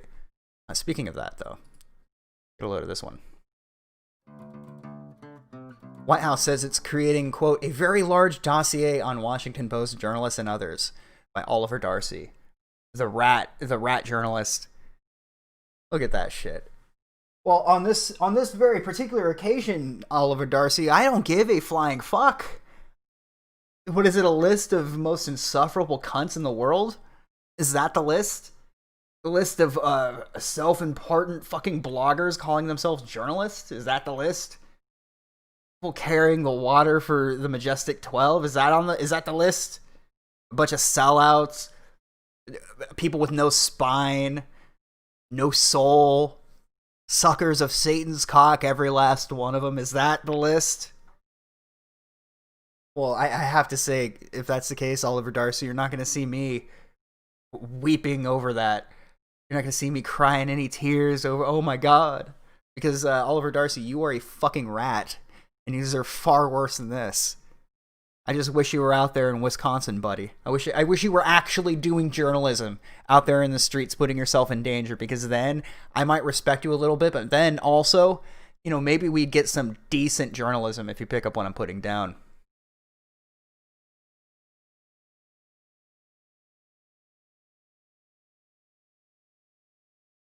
Is he on the board for the Council of National Policy? I didn't know that. I know he voted against giving 9/11 first respect. He was like one of the only people that voted against giving 9/11 first responders health coverage. He's like, we don't, you know, he's like, oh, I'm a libertarian. I don't support this. Fuck you, buddy. I'm not, you know, I'm on the other side of the country, but I still respect the fuck out of every last person that put their life on the line to save a fellow American on 9/11. Now you're gonna be fine sending our money to some other country, but the people who put their lives on the line to save other Americans without any sense of duty besides brotherhood and camaraderie, you're gonna fucking throw these people under the bus, but you're still gonna throw money towards another nation? Fuck you. That was a moment where I don't give a fuck about Rand anymore. This is a moment where you don't give a fuck about our fellow Americans? People who ran in there putting their lives on the line to try to save as many as they could? You're gonna fuck those people? Well, you can kiss my ass. Suckle on every little fucking hair.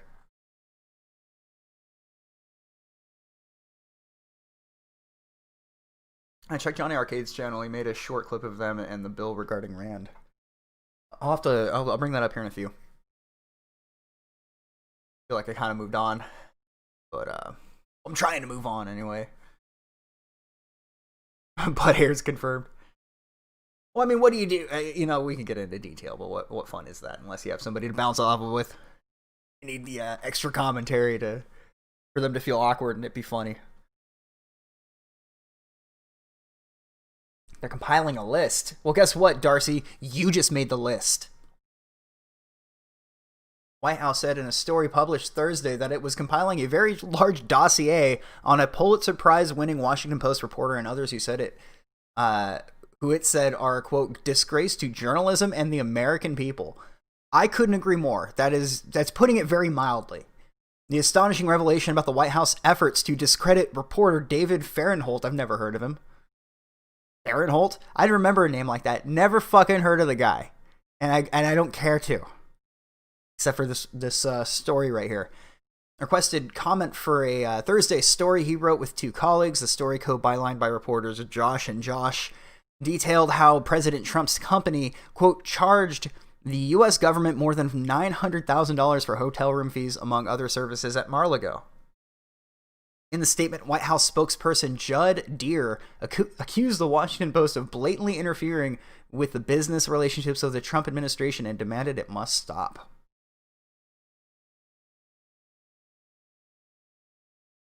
Well then, this might be something. Please be advised that we are building up a very large dossier on the many false David Fahrenthold and other stories, as they are a disgrace to journalism and the American people. When asked by CNN Business for further information about the dossier, Deere declined to comment. Neither White House Press Secretary Kayleigh McHenry nor White House Director of Communications Alyssa Farah responded to additional emails seeking comment. Fahrenthold deferred a request for comment to a spokesperson for the Post who declined. Fahrenthold, however, wrote on Twitter that if anyone knows anything about a dossier the White House has supposedly compiled on him, to let him know and provide him a copy. Fahrenthold won a Pulitzer Prize. He won a Pulitzer Prize in 2017 for, quote, casting doubt on Trump's, quote, generosity towards charities in his coverage. He won the Pulitzer Prize for that. Yeah, okay. Sounds like quite the gentleman. A real fucking Watergate exposure there, buddy. Well done. Yeah, but democracy dies in darkness. Bezos would know. He's the one killing it. The Republic, rather.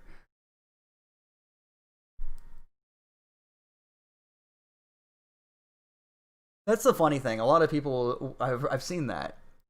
Well, clearly, Wild doesn't understand that we live in a republic. Yes, I do. It's really murky and complicated, as by design, I'm sure.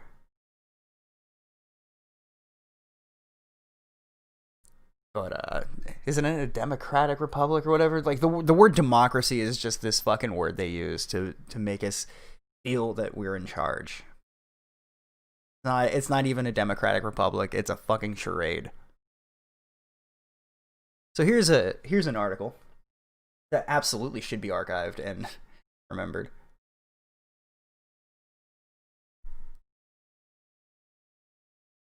New York Times released this one, August 26th. So they've definitely been following LA-based comedian on Twitter. Convicted of sex crimes but with no victims. An online sting operation to catch child predators snared hundreds of men. What were they really guilty of? Jace Hambrick worked as an apprentice laborer during the week, renovating homes. You see, he's a great guy. That's the thesis statement of the article. This dude was a great guy. Much of the rest of his life was online. He was hardcore, amassing a collection of more than 200 games. People told him it wasn't smart to be so cut off from reality, but his internet life felt rich. As a dungeon master in Dungeons & Dragons, he controlled other players' destinies. As a video warrior, he was known online. While you were busy, chat, while you were busy living your life, this guy studied the blade. As a video warrior, he was known online by his nom de guerre and was constantly messaging fellow gamers, particularly his best friend Simon. Though the two never met in person over the last few years, they paired up as teammates playing Rainbow Six Siege and Rocket League and grew close. Oh god, I see where this is going. Oh. At 20, Hambrick was still living at home with his mother to save money for college, where he hoped to study game design. He was a voracious reader who could knock off a 1,000-page fantasy novel in 2 days. People liked him. He made them laugh.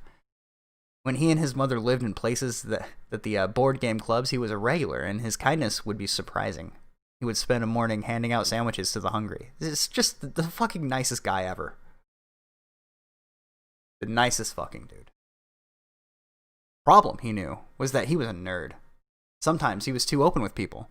As a boy, he took medication for ADHD. His mother, Kathleen, describes him affectionately as her introverted, sensitive, immature, coddled, nerdy son. They are very close. She would prod him to get out more, but he wasn't someone who could meet women at the bar. Online, it was different. Starting when he was 18, a few times a month, he clicked through the casual encounter section of Craigslist, looking for sex. There were so many listings, but when he tried messaging, it was rare to get a response. If people did respond, they would often went dark after a few emails. Users had to certify that they were 18 or older, but at the time, Craigslist did not verify users' age. People described their appearance in personal ads and then sent photos that didn't match. Some seemed to enjoy role-playing. He once replied to a post describing an attractive 21-year-old, but when he arrived at the address she gave him, an old man answered the door. He got out of there fast. Every once in a while it worked out. In the past few years, he had sex with 5 or 6 women he met this way. One Friday, after work in February 2017, Hambrick came across a Casual Encounters W4M, Women Searching for Men, post that seemed meant for him. Oh boy. Now I'm gonna let this sit for a second. This is about to get fucking juicy.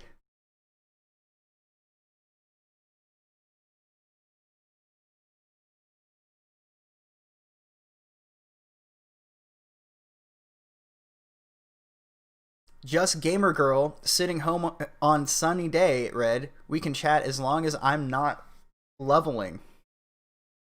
So she's an epic gamer girl.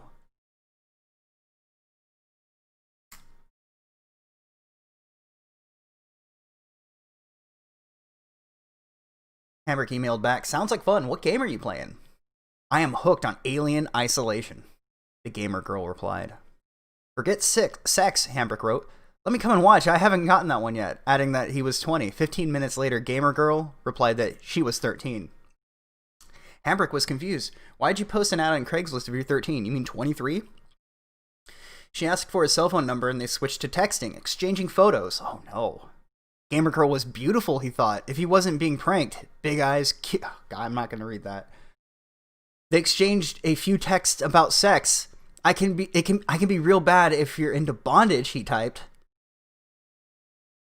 But he was already hoping for more than just sex. I don't get out much, he texted. I feel like if we got to talking, it might go somewhere. You're beautiful and a gamer. I have no problem hanging out with you. Smile emoji. That's cool, she said with a K. What about that eating out stuff? Yes, I'll still do that. Oh, my naughty boy, she said. Was this an elaborate game? Again, she claimed to be 13. The photo seemed to tell a different story, and the gaming chair she was seated in looked too expensive for a kid. She used slang a 13-year-old probably wouldn't know, like FTP, expletive. Fuck the police. That originated in 1980s hip hop. She has to be a boomer chat. She knows fuck the police.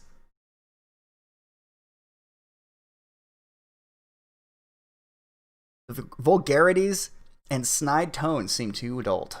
Her texts were full of LOLs. Was she an immature teenager or a sly adult? Her driving directions seemed too specific for 13. Hambrick texted her that he would be driving a red Prius, his mother's, and Gamer Girl replied that she'd be wearing a gray sweatshirt and ripped jeans. It was a 20-minute drive to the house in a suburban Vancouver. After stopping for condoms, he arrived at 7 p.m., 3.5 hours after their first emails.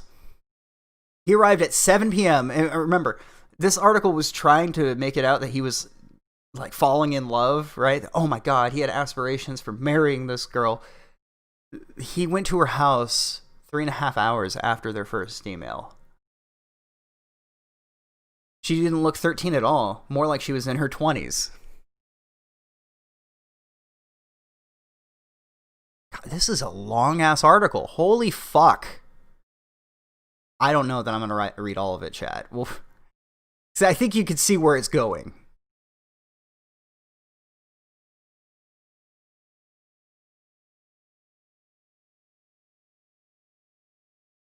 Here we go. You made it, she called out and waited for him to follow. Court documents would later show. When he got inside, she disappeared down a hallway. Suddenly, 2 police officers wearing bulletproof vests appeared from the back room, ordered him to lie on the floor, and handcuffed him. What's going on? Hambrick asked. We're going to advise you that you're under arrest. Okay, why? We'll explain it all in just a moment, one of the officers answered. Is it possible that I could talk to my mom? They said, that's not possible right now. So that's the end, but then they go on to talk about how since 2015, nearly 300 men in cities and towns across Washington state have been arrested in online predator stings. And it goes on about this. Now, as you can tell by the article's subtext, like the implications of it, they're basically saying this guy wasn't hurting anybody. This poor guy. So to the people who don't understand this, here's what you would do. If you're in a conversation with somebody online, the moment they mention that they are underage, that they're a minor, you just stop talking to them. Period. You definitely don't give them your fucking number. You definitely don't keep talking to them, and you especially definitely don't go and meet up with them. I know myself, my audience here, lovely. I'm probably talking down to you guys at this point saying this, you know, coming off pedantic or whatever. Pandering. But, the average person doesn't need to be told this, so I know I'm not saying this for you guys. But if a person tells you that they're a child, stop talking to them. Period. So now, a little bit more of a shift into a more humorous tone, I think. This Israeli model put on blackface as a tribute to Kobe Bryant. Now, that is tasteful blackface. I don't see anything wrong with it. This is not denigrating to African Americans. The features are not exaggerated for comedic effect. This is purely classy blackface. This is blackface done right.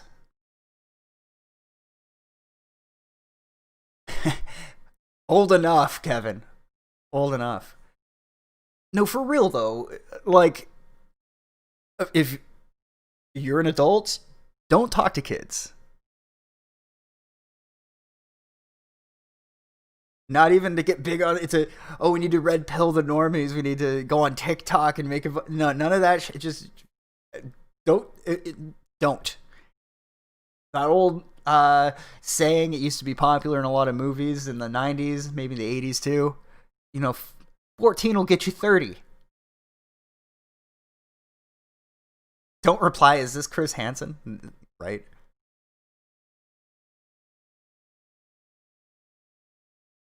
It really is. The whole thing is like an episode of It's Always Sunny in Philadelphia. So, you know, they're basically saying, hey, we need to cancel this fucking guy. And I'm saying, nay, sir. This is tasteful blackface. This is blackface done right. Well, wouldn't you know it, New York University is demanding that there be a blacks-only area on campus. New York University officials signaled that they are open to a student group's demands to create black residence floors on campus next year, but the petition is already receiving backlash for proposing students segregate themselves. Get a load of this. University spokesperson says this: a story claiming that the NYU is implementing racial segregation in the dorms is false and misleading. The university strongly supports the goals of diversity and creating an environment that is welcoming, supportive, and inclusive for students of color and students from marginalized communities. However, NYU does not have and will not create student housing that excludes any student based on race, probably due to legal matters. The university spokesperson says its housing office is considered implementing the students' desire for a, quote, exploration floor around the themes of black history and culture. The themed exploration floor for black students is being pushed by a group called Black Violets NYU. Marginalized groups like queer students and international students already have access to such floors. See, this just makes life better for people of different races, don't you know? Like any other themed engagement floor at NYU, students will have to submit a written statement as to why they would like to live on the floor, which will then either be accepted or rejected on a factor no other than their statement. So we'll just base it only on their statement whether or not they're going to live there. Yeah, I'm sure you're going to give them a fair hearing. NYU is a predominantly white institution, making it very difficult for black students to connect or find community, especially when incidents involving racism occur. Because, you know, you won't be able to get any support anywhere if somebody ever said anything racist at you. It's not about exclusion, but rather creating a space where black students can feel included. It's not about exclusion, but rather inclusion for African Americans. Look at that fucking newspeak bullshit. I love it when they start to do that. So yeah, the only way forward is backwards, I guess. Progress. But we have another story here. Mysterious giant safe appears in farmer's field in upstate New York. Residents of a small town in upstate New York have two questions on their minds. How did a giant safe end up in the middle of a farmer's field, and what could be inside?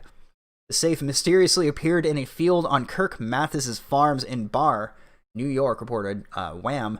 The safe had a note attached saying whoever can open it can keep what's inside.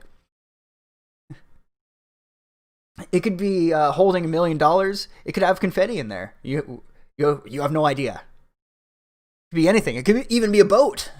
Locals and authorities alike have tried and failed to crack the safe. They took a sledgehammer to it, knocked off the dial and the handle. They worked on the hinges, kind of beat it up. You can open it, the show's over. In these times when the virus and the politics are around, it might give people a chance to set their problems or troubles aside and have a lot of fun talking about it. It's a big, mysterious safe. Safe bet.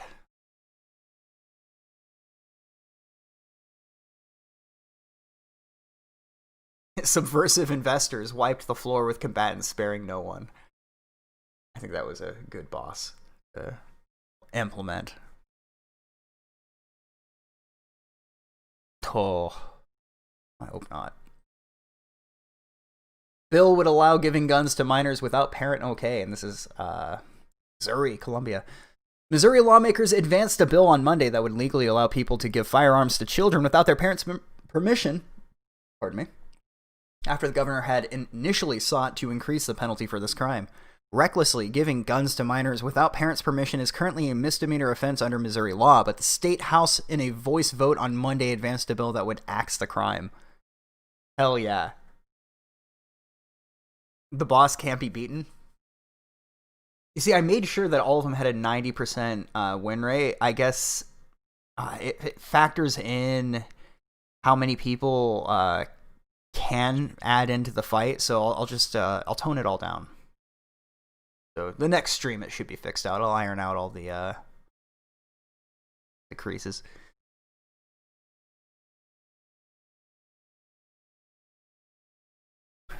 And here's just another strange story. That's a great picture. Video shows Mountie entering Saskatchewan home with an axe during wellness check. Open the door or I'm coming back with a sledgehammer, officer says in a video. Well, he came back with an axe. It's Axe Cop. RCMP in Saskatchewan are reviewing the behavior an officer captured on video yelling, swearing, and carrying an axe into a home where a man had harmed himself. Jones Hardlot lives in Stanley Mission, about 450 kilometers north of Saskatoon, and posted a 1-minute video to Facebook. The 33-year-old Cree man says he was experiencing depression and was speaking to his mother-in-law, who called the local clinic to check on him. RCMP spokesperson Corporal Rob King said in a statement that the police received a request for help from the clinic just before noon Tuesday after staff received a 911 call about a man who had injured himself. King said an officer and 2 nurses arrived at the home and the officer could see through a window that the man was bleeding, so the Mountie attempted to get inside. Hardlot says the officer acted rudely and felt intimidated, so no one inside opened the door and instead used his phone to start recording. I thought I did something wrong, he said, of the officer's behavior. I told him, I'll wait for the clinic. You obviously see I'm good. You checked up on me. In the video posted to Facebook, an officer using the profanity can be heard telling Hardlot's cousin, who is standing by the window, to open the door. It appears that the officer hits the window hard 3 times with his fist and yells, "Open the door now." I feel like we should watch this. Yeah, I'm going to have to bring this up. Hold on.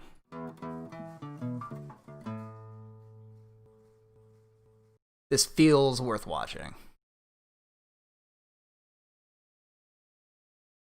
Well, he just wanted to ask him a question. I don't see what the problem is.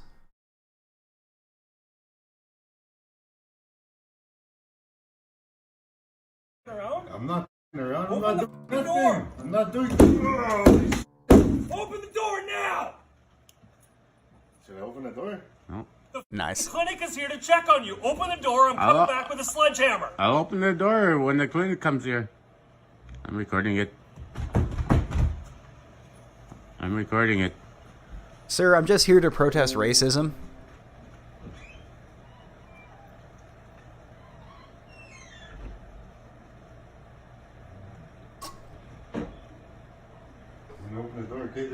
Yeah. Open it then.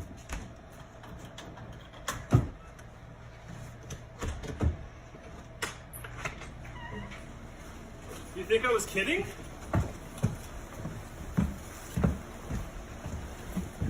What's up? The clinic is here to check on you. Yeah, I know. I was waiting for the clinic. I'd open the door for the clinic, not for you. And trying to punch my window? us. Trying to punch a window down? Excuse me. Nice, them grabbing the camera is just such a good touch at the end. I love how the article is basically like what the cop did wrong is him saying, "Open up the door now, or I'm coming back with a sledgehammer." Do you think I was kidding? I just like the image of him walking through. Oh, I could just. There you go.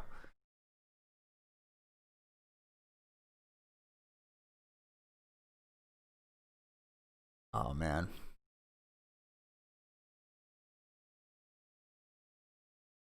Oh. Society. Blame Canada. Yeah, times have changed. Our kids are getting worse. They won't obey their parents. They just want to fart and curse.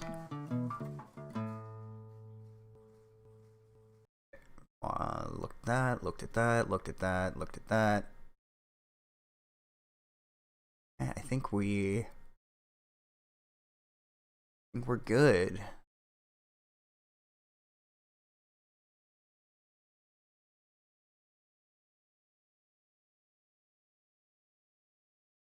Oh yeah. I do have a few of these gifts, Gino, by the way. But thank you for sending it to me. I just got your DM.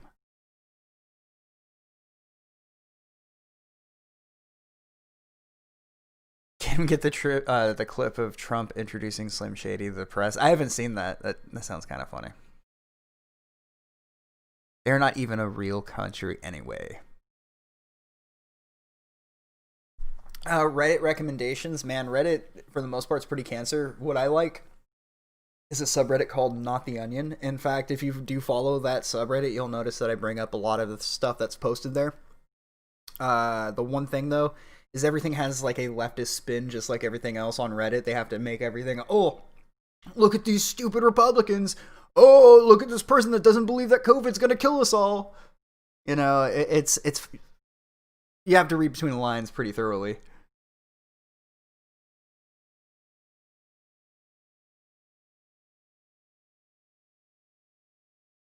Alright. Now, I don't have the name my band segment brought up. Like, I don't have the graphic for it, but, that's not the right one. That's the right one. There we are. Does that not look like an album cover?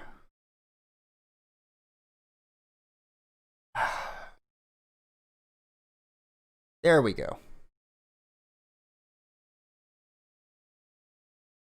Just really put the parental advisory explicit content, and you don't even have to put text on it. It's already good.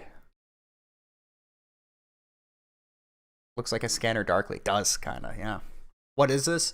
Just an image. I don't even know what it's from. I just saw that and said, you know, that looks like dope-ass album cover. I'd buy that. I'd buy that on vinyl.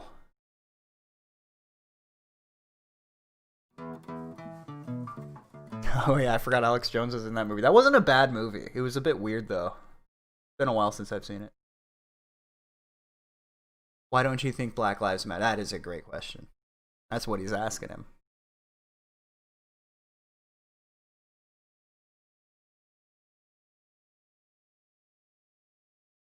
Alright, so I think at this point, we're gonna wind down. I do have to do shit here.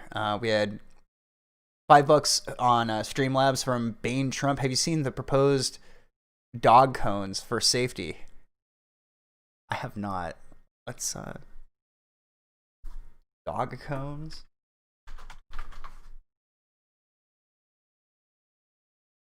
For like COVID, right? Assuming that's what you mean. Like COVID, no. Okay, the article isn't around anymore, but on see, I might be able to search archive for it.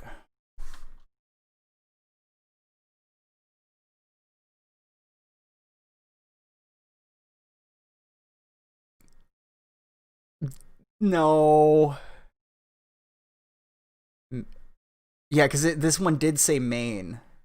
Dog collars in restaurants. Let's see, Maine food service.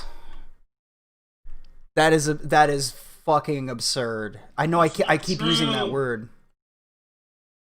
There's just no other way of putting it. I'm not seeing anything. And the article from the Post Millennial got taken down. So I'll look for that. That sounds insane. I'll check it out. Dog cones for Maine food service employees. Like, it's really like they're letting you know who's in charge, right? They're reminding us of our place in the world. That's the way it comes off to me. This whole thing, the whole song and dance. We're just doing this for the like probably less than a single % of people that buy into the dumb bullshit. Like I said, I keep mentioning this because I feel like it's an important detail. Even in California, the epicenter of bullshit. I'm talking like 95 to, if not 99% of every person I talk to, because I strike up conversation with every person I interact with. And then, I'll have like a quip or something, and everything gets sucked into current day shit, and you talk about something, and just about every person, like I can only think out of working with the public for specifically the last 3 months since the reopen, I've only come across one person that bought into the mass hysteria that I've talked to. One. Just one.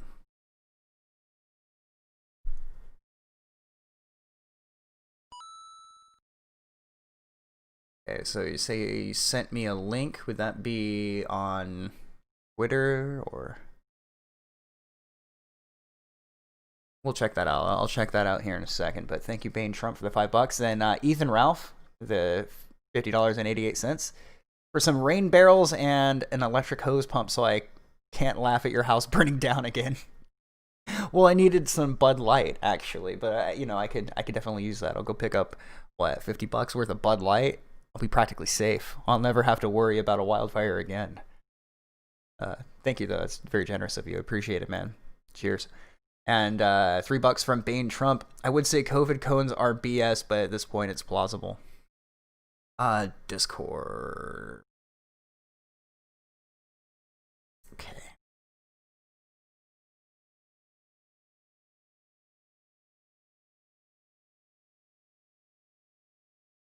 Oh no. The fucked up part is this looks legit too. Cones of shame. Maine orders restaurant servers to don face shields like dog collars in a bizarre COVID-19 guideline. Oh, dude, thank you for sending me this link, by the way.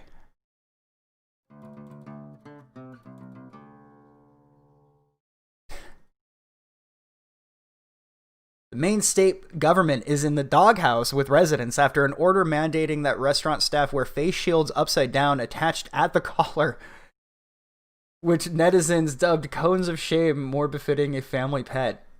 The latest COVID-19 prevention checklist issued by Democratic Governor Janet Mills lays out a series of rules one might expect amid the pandemic, such as good hygiene and social distancing. But one guideline for restaurants has raised eyebrows, demanding that servers don collared face shields reminiscent of those fixed to dogs after a medical procedure. Front of the house staff may wear a face shield in lieu of a face covering only if the shield is designed to be worn inverted, attaching below the face as a collar and open at the top of the shield, with the shield extending above the eyes and laterally to the ears. This is so fucking ridiculous.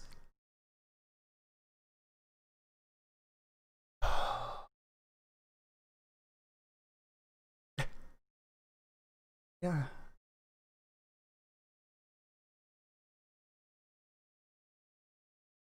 So yeah, it's a fake photo, but let me guess, Governor Mills is yeah, she's probably is a Democrat. Well, she has to show that she really cares about COVID. What what does that even accomplish? No, like I said, it doesn't do anything except remind the peasants their place in society. It is the gesture, much like how they're going to deal with Kyle, Mr. Rittenhouse.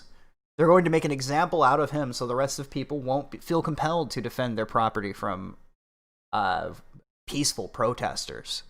They'll just be okay with it because they will destroy your life if you try to defend yourself. You know, it's a statement. Making an example out of them, and that's what this is. Making an example out of the peasants. Let them know what their place in the world is. That's how it comes off to me anyway. They have to remind us that there's a pandemic with a mask because no one's actually dying. Yeah, no one... They haven't talked about COVID in how long? Where's the second wave? Theoretically, the second wave should have been about a month, maybe 2 months after the first one. I am so... And now they can't... They've gone so far with it that they can't admit that they were wrong. They can't admit that the experts are hacks. Well, they could, but they won't. That it comes during the winter. Oh yeah, right? Here's the thing. They're going to wait until everybody's about to open up again, and then they'll trot out Fauci, and he'll go on about how everyone has to wear the fucking dog collars and goggles and shit. More people who get the regular flu because it killed their immune system. Yep, that's exactly it. And really, this is just the latest bullshit to sell a bunch of medical supplies, but also cripple the economy, create instability. I can't believe there's anybody right now that still believes, like, online. Like, I haven't seen anything, I guess the COVIDophiles, coronaphiles, whatever you want to call them, but the people who were, like, super infatuated with the disease, you know, like, oh my god, it's gonna take over the world, oh my, here it is, we're all gonna die. Oh my god, Bill Mitchell's so stupid, right? Because he's telling everybody to not panic. Oh my god. Hey, wouldn't you know it, chat? But even after all this bullshit, the lack of all of the videos, you know, China hasn't seen any additional cases in several weeks, I think. It's like over and done over there in ground zero. But remember, they had all these videos of people, almost like it was directed by Stanley Kubrick himself, just people passing out everywhere from COVID, right? So we're thinking, oh my god, this is going to be really bad. And then in a nation where everybody, even homeless people, have fucking smartphones that they don't even need service for because it has the camera that works offline, regardless of whether or not the service works. But in a first world country where everybody has smartphones, including the homeless, no videos of people passing out, no videos of completely full hospitals. Instead, you have empty hospitals, all of the nurses working as waitresses because they got laid off from being nurses because they're empty. And then the people that are still in the hospitals are making TikTok videos telling everyone how fucking brave they are because they're combating a thing that doesn't even that might exist technically, like exist only on a technical level, in the same way that I don't know. This is how I view germs, right? The germophobes. Like, this is just germophobia cranked up to 11. Now it's approved behavior. Now you should act like Monk, wiping everything down with fucking wet naps. Overuse of sanitizer. And most people don't give a shit. I keep saying this, but you go out, no one's even wearing masks, at least where I live. No one even wears it because they don't buy into it. The only time people wear it is when they have to, because of whether it's work or because the establishment they're going into demands it. I've met a few people that say, I know a guy who knows a guy, right? And those were some dumb fucking people too, by the way. I saw Mimology, a genius, quite the genius. I saw his hot take where his uncle died from COVID, so he's like, fuck you if you don't think this is real. Fuck you. Just seething, tears going down his eyes. Because, you know, if you don't believe in this horseshit boogeyman, then you practically killed him yourself. That's the way they try to wrench you into believing it, is emotionally manipulate you as if you had any part in this. Hell, like the Smash Mouth article we brought up earlier. They're laying down deaths at their feet because they decided to perform at a gathering that people went to voluntarily. But still, the band, just Smash Mouth, none of the other bands, they didn't have a picture of 38 Special. They didn't have a picture of Buck Cherry on the article. It was only the band that spoke out against COVID and mentioned how bullshit it was. They were the only people with their image front and center, with people sending them fucking hate mail, saying that they're responsible for these people dying. And it's fucked up, but they represent such a small minority. And the way the fucking media runs with everything, even Fox News, is they ignore the people that are rationally quiet and only listen to the squeaky-ass wheels.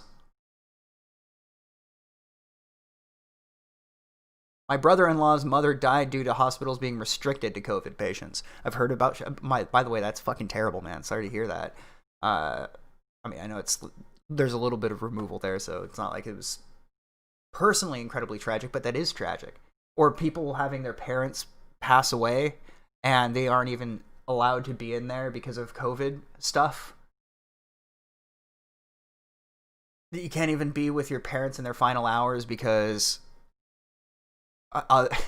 you just being around breathing, you're just a walking bioweapon. That's how they're treating this. They're trying to make us live as if we're walking bioweapons.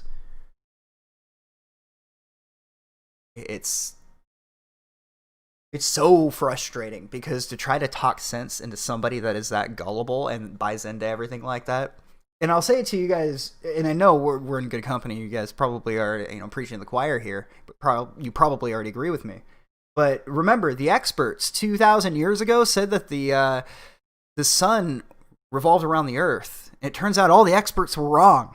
Right? The science doesn't mean to blindly believe whatever Bill fucking Nye, Bill Gates, or Fauci say. Or Neil deGrasse Tyson, the other smart person that whatever he says is gospel, right?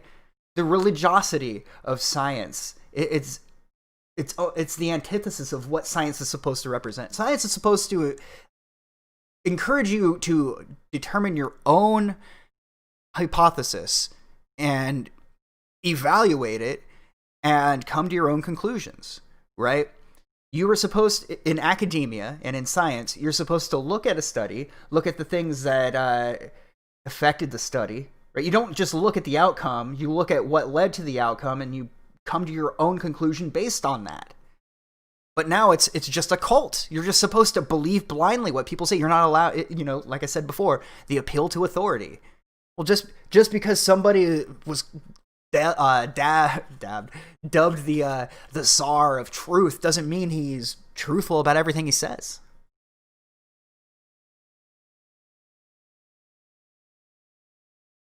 And they can't. That's the frustrating thing, is they can't even give us decent actors. If you're gonna make propaganda, at least make it good. Science also used to say the world was flat. You're right. But it's funny how now, the way they've revised history, that science was right about everything. That science was only right when it was making innovations. That science only really started with Newton. All of the other experts beforehand, they weren't the scientists and the experts. No, remember that people like Galileo and other enlightened minds of the olden times, there was nothing but pushback. They got I forget the correct person, and I don't want to say the wrong one, but the guy that determined that the sun was actually the center of the solar system, he got shit from the academic community when he came out with that, and it was still the truth. They were fucking wrong. But then now science is like, no, actually we were on his side the whole time. We're never wrong because we're scientists. Now, let me tell you, this is the way I see it, Chad. This is what I consider 100% fact. Snake oil scientists have gotten really fucking clever over the past 100 years, especially the last 100 years. Instead of selling you a tonic, they'll still do that, by the way, but instead of selling you a tonic that'll give you super strength or some bullshit like that, what they do now is offer you the promise to do something good. Well, hey, I've been going to school for 12 years to examine the environment and do research to better the environment. And Mr. Gates, with you funding my research, I will be able to help the world. They're all grifters. I know that's an overused word, but that's precisely what the academic community is. They're a bunch of fucking grifters. They have a degree in some bullshit that doesn't matter, doesn't benefit society in the long run, most of the time anyway.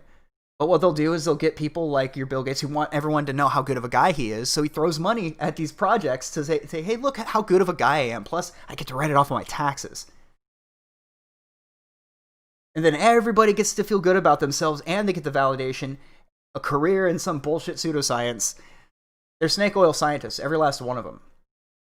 You'll notice there haven't been too many major innovations, because if there are, the grift loses momentum.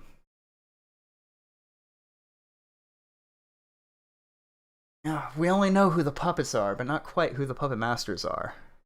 I mean, do you really think it's just Soros and the Majestic 12 and the Saudis that are behind everything? I mean, come on. They wouldn't be so foolish to show us their actual fucking figures. And yes, I do refer to the Illuminati as the Majestic 12. I'm taking that from Deus Ex. I just think it's way more, sounds way better. The Chinese government is behind it all. I bet you're probably onto something there. But I think all of these intelligence agencies are just working like behind the scenes together as like a weird nebulous shadow government. I know tinfoil hat time, but I find that is the most likely of scenarios given the history of the intelligence community in the 1900s and the turn of the century. But hey, by the way, call me. Like, throw me on the payroll. That would be the worst thing, because I would still share all the emails. Oh god, they would bag my ass so quick. When Sacha Baron Cohen is actually a real Mossad agent, I'm sure he's in contact with somebody. He plays ball. He plays ball a little too perfectly. Oh, I also missed a super chat. Bane Trump with $3 through Streamlabs. I would say COVID cones are BS, but at this point it's plausible. I might have read that, but I wanted to make sure I read it. Holy hell, guys. Like, what a time to be alive. Kyle the Fed. Do you guys think Kyle's a Fed? I mean, I suppose it's possible. In the grand scheme of things.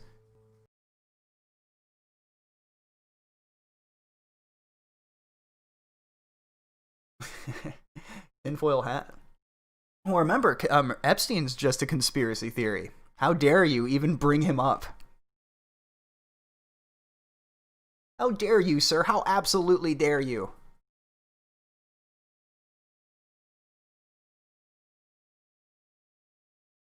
Yeah, they can stage anything. You know, and if you see a GoFundMe show up sponsored by a certain Ezra Levant, you can pretty much bet your life on it at that point. Cats are the true rulers of the world. And no shit, that cat right there has a good setup.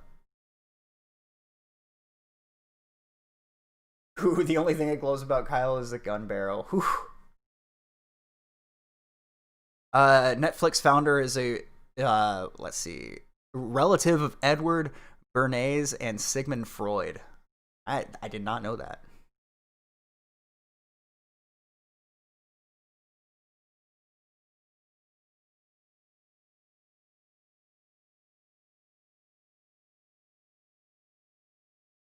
All right. Well, chat. It's always fun. It's always fun. I had a good time tonight. I feel like I'm a little rusty. It's going to take me a minute to get back into the flow of things, but thank you for coming out tonight. Or this morning, rather. So I'll start doing these more often now that I have my computer back up and running.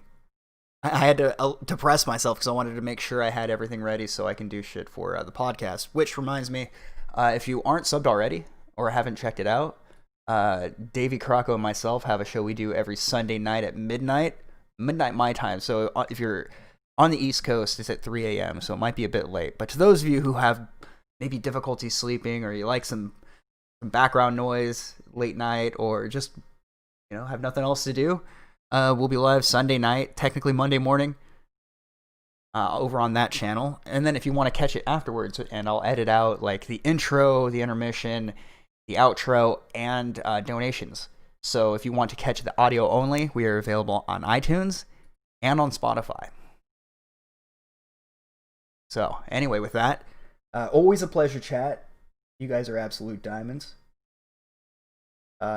Take care, everybody. And I will see you guys later. Let's see if I can get the credits to roll this time. Okay, so it did work. What I need to do is that. There we go. Haha. Look at it. I got it working this time. So take care, everybody. If something happens, something interesting happens today, I'll fire up a live stream. I've got nothing going on today. So, yeah, I'll see you all later.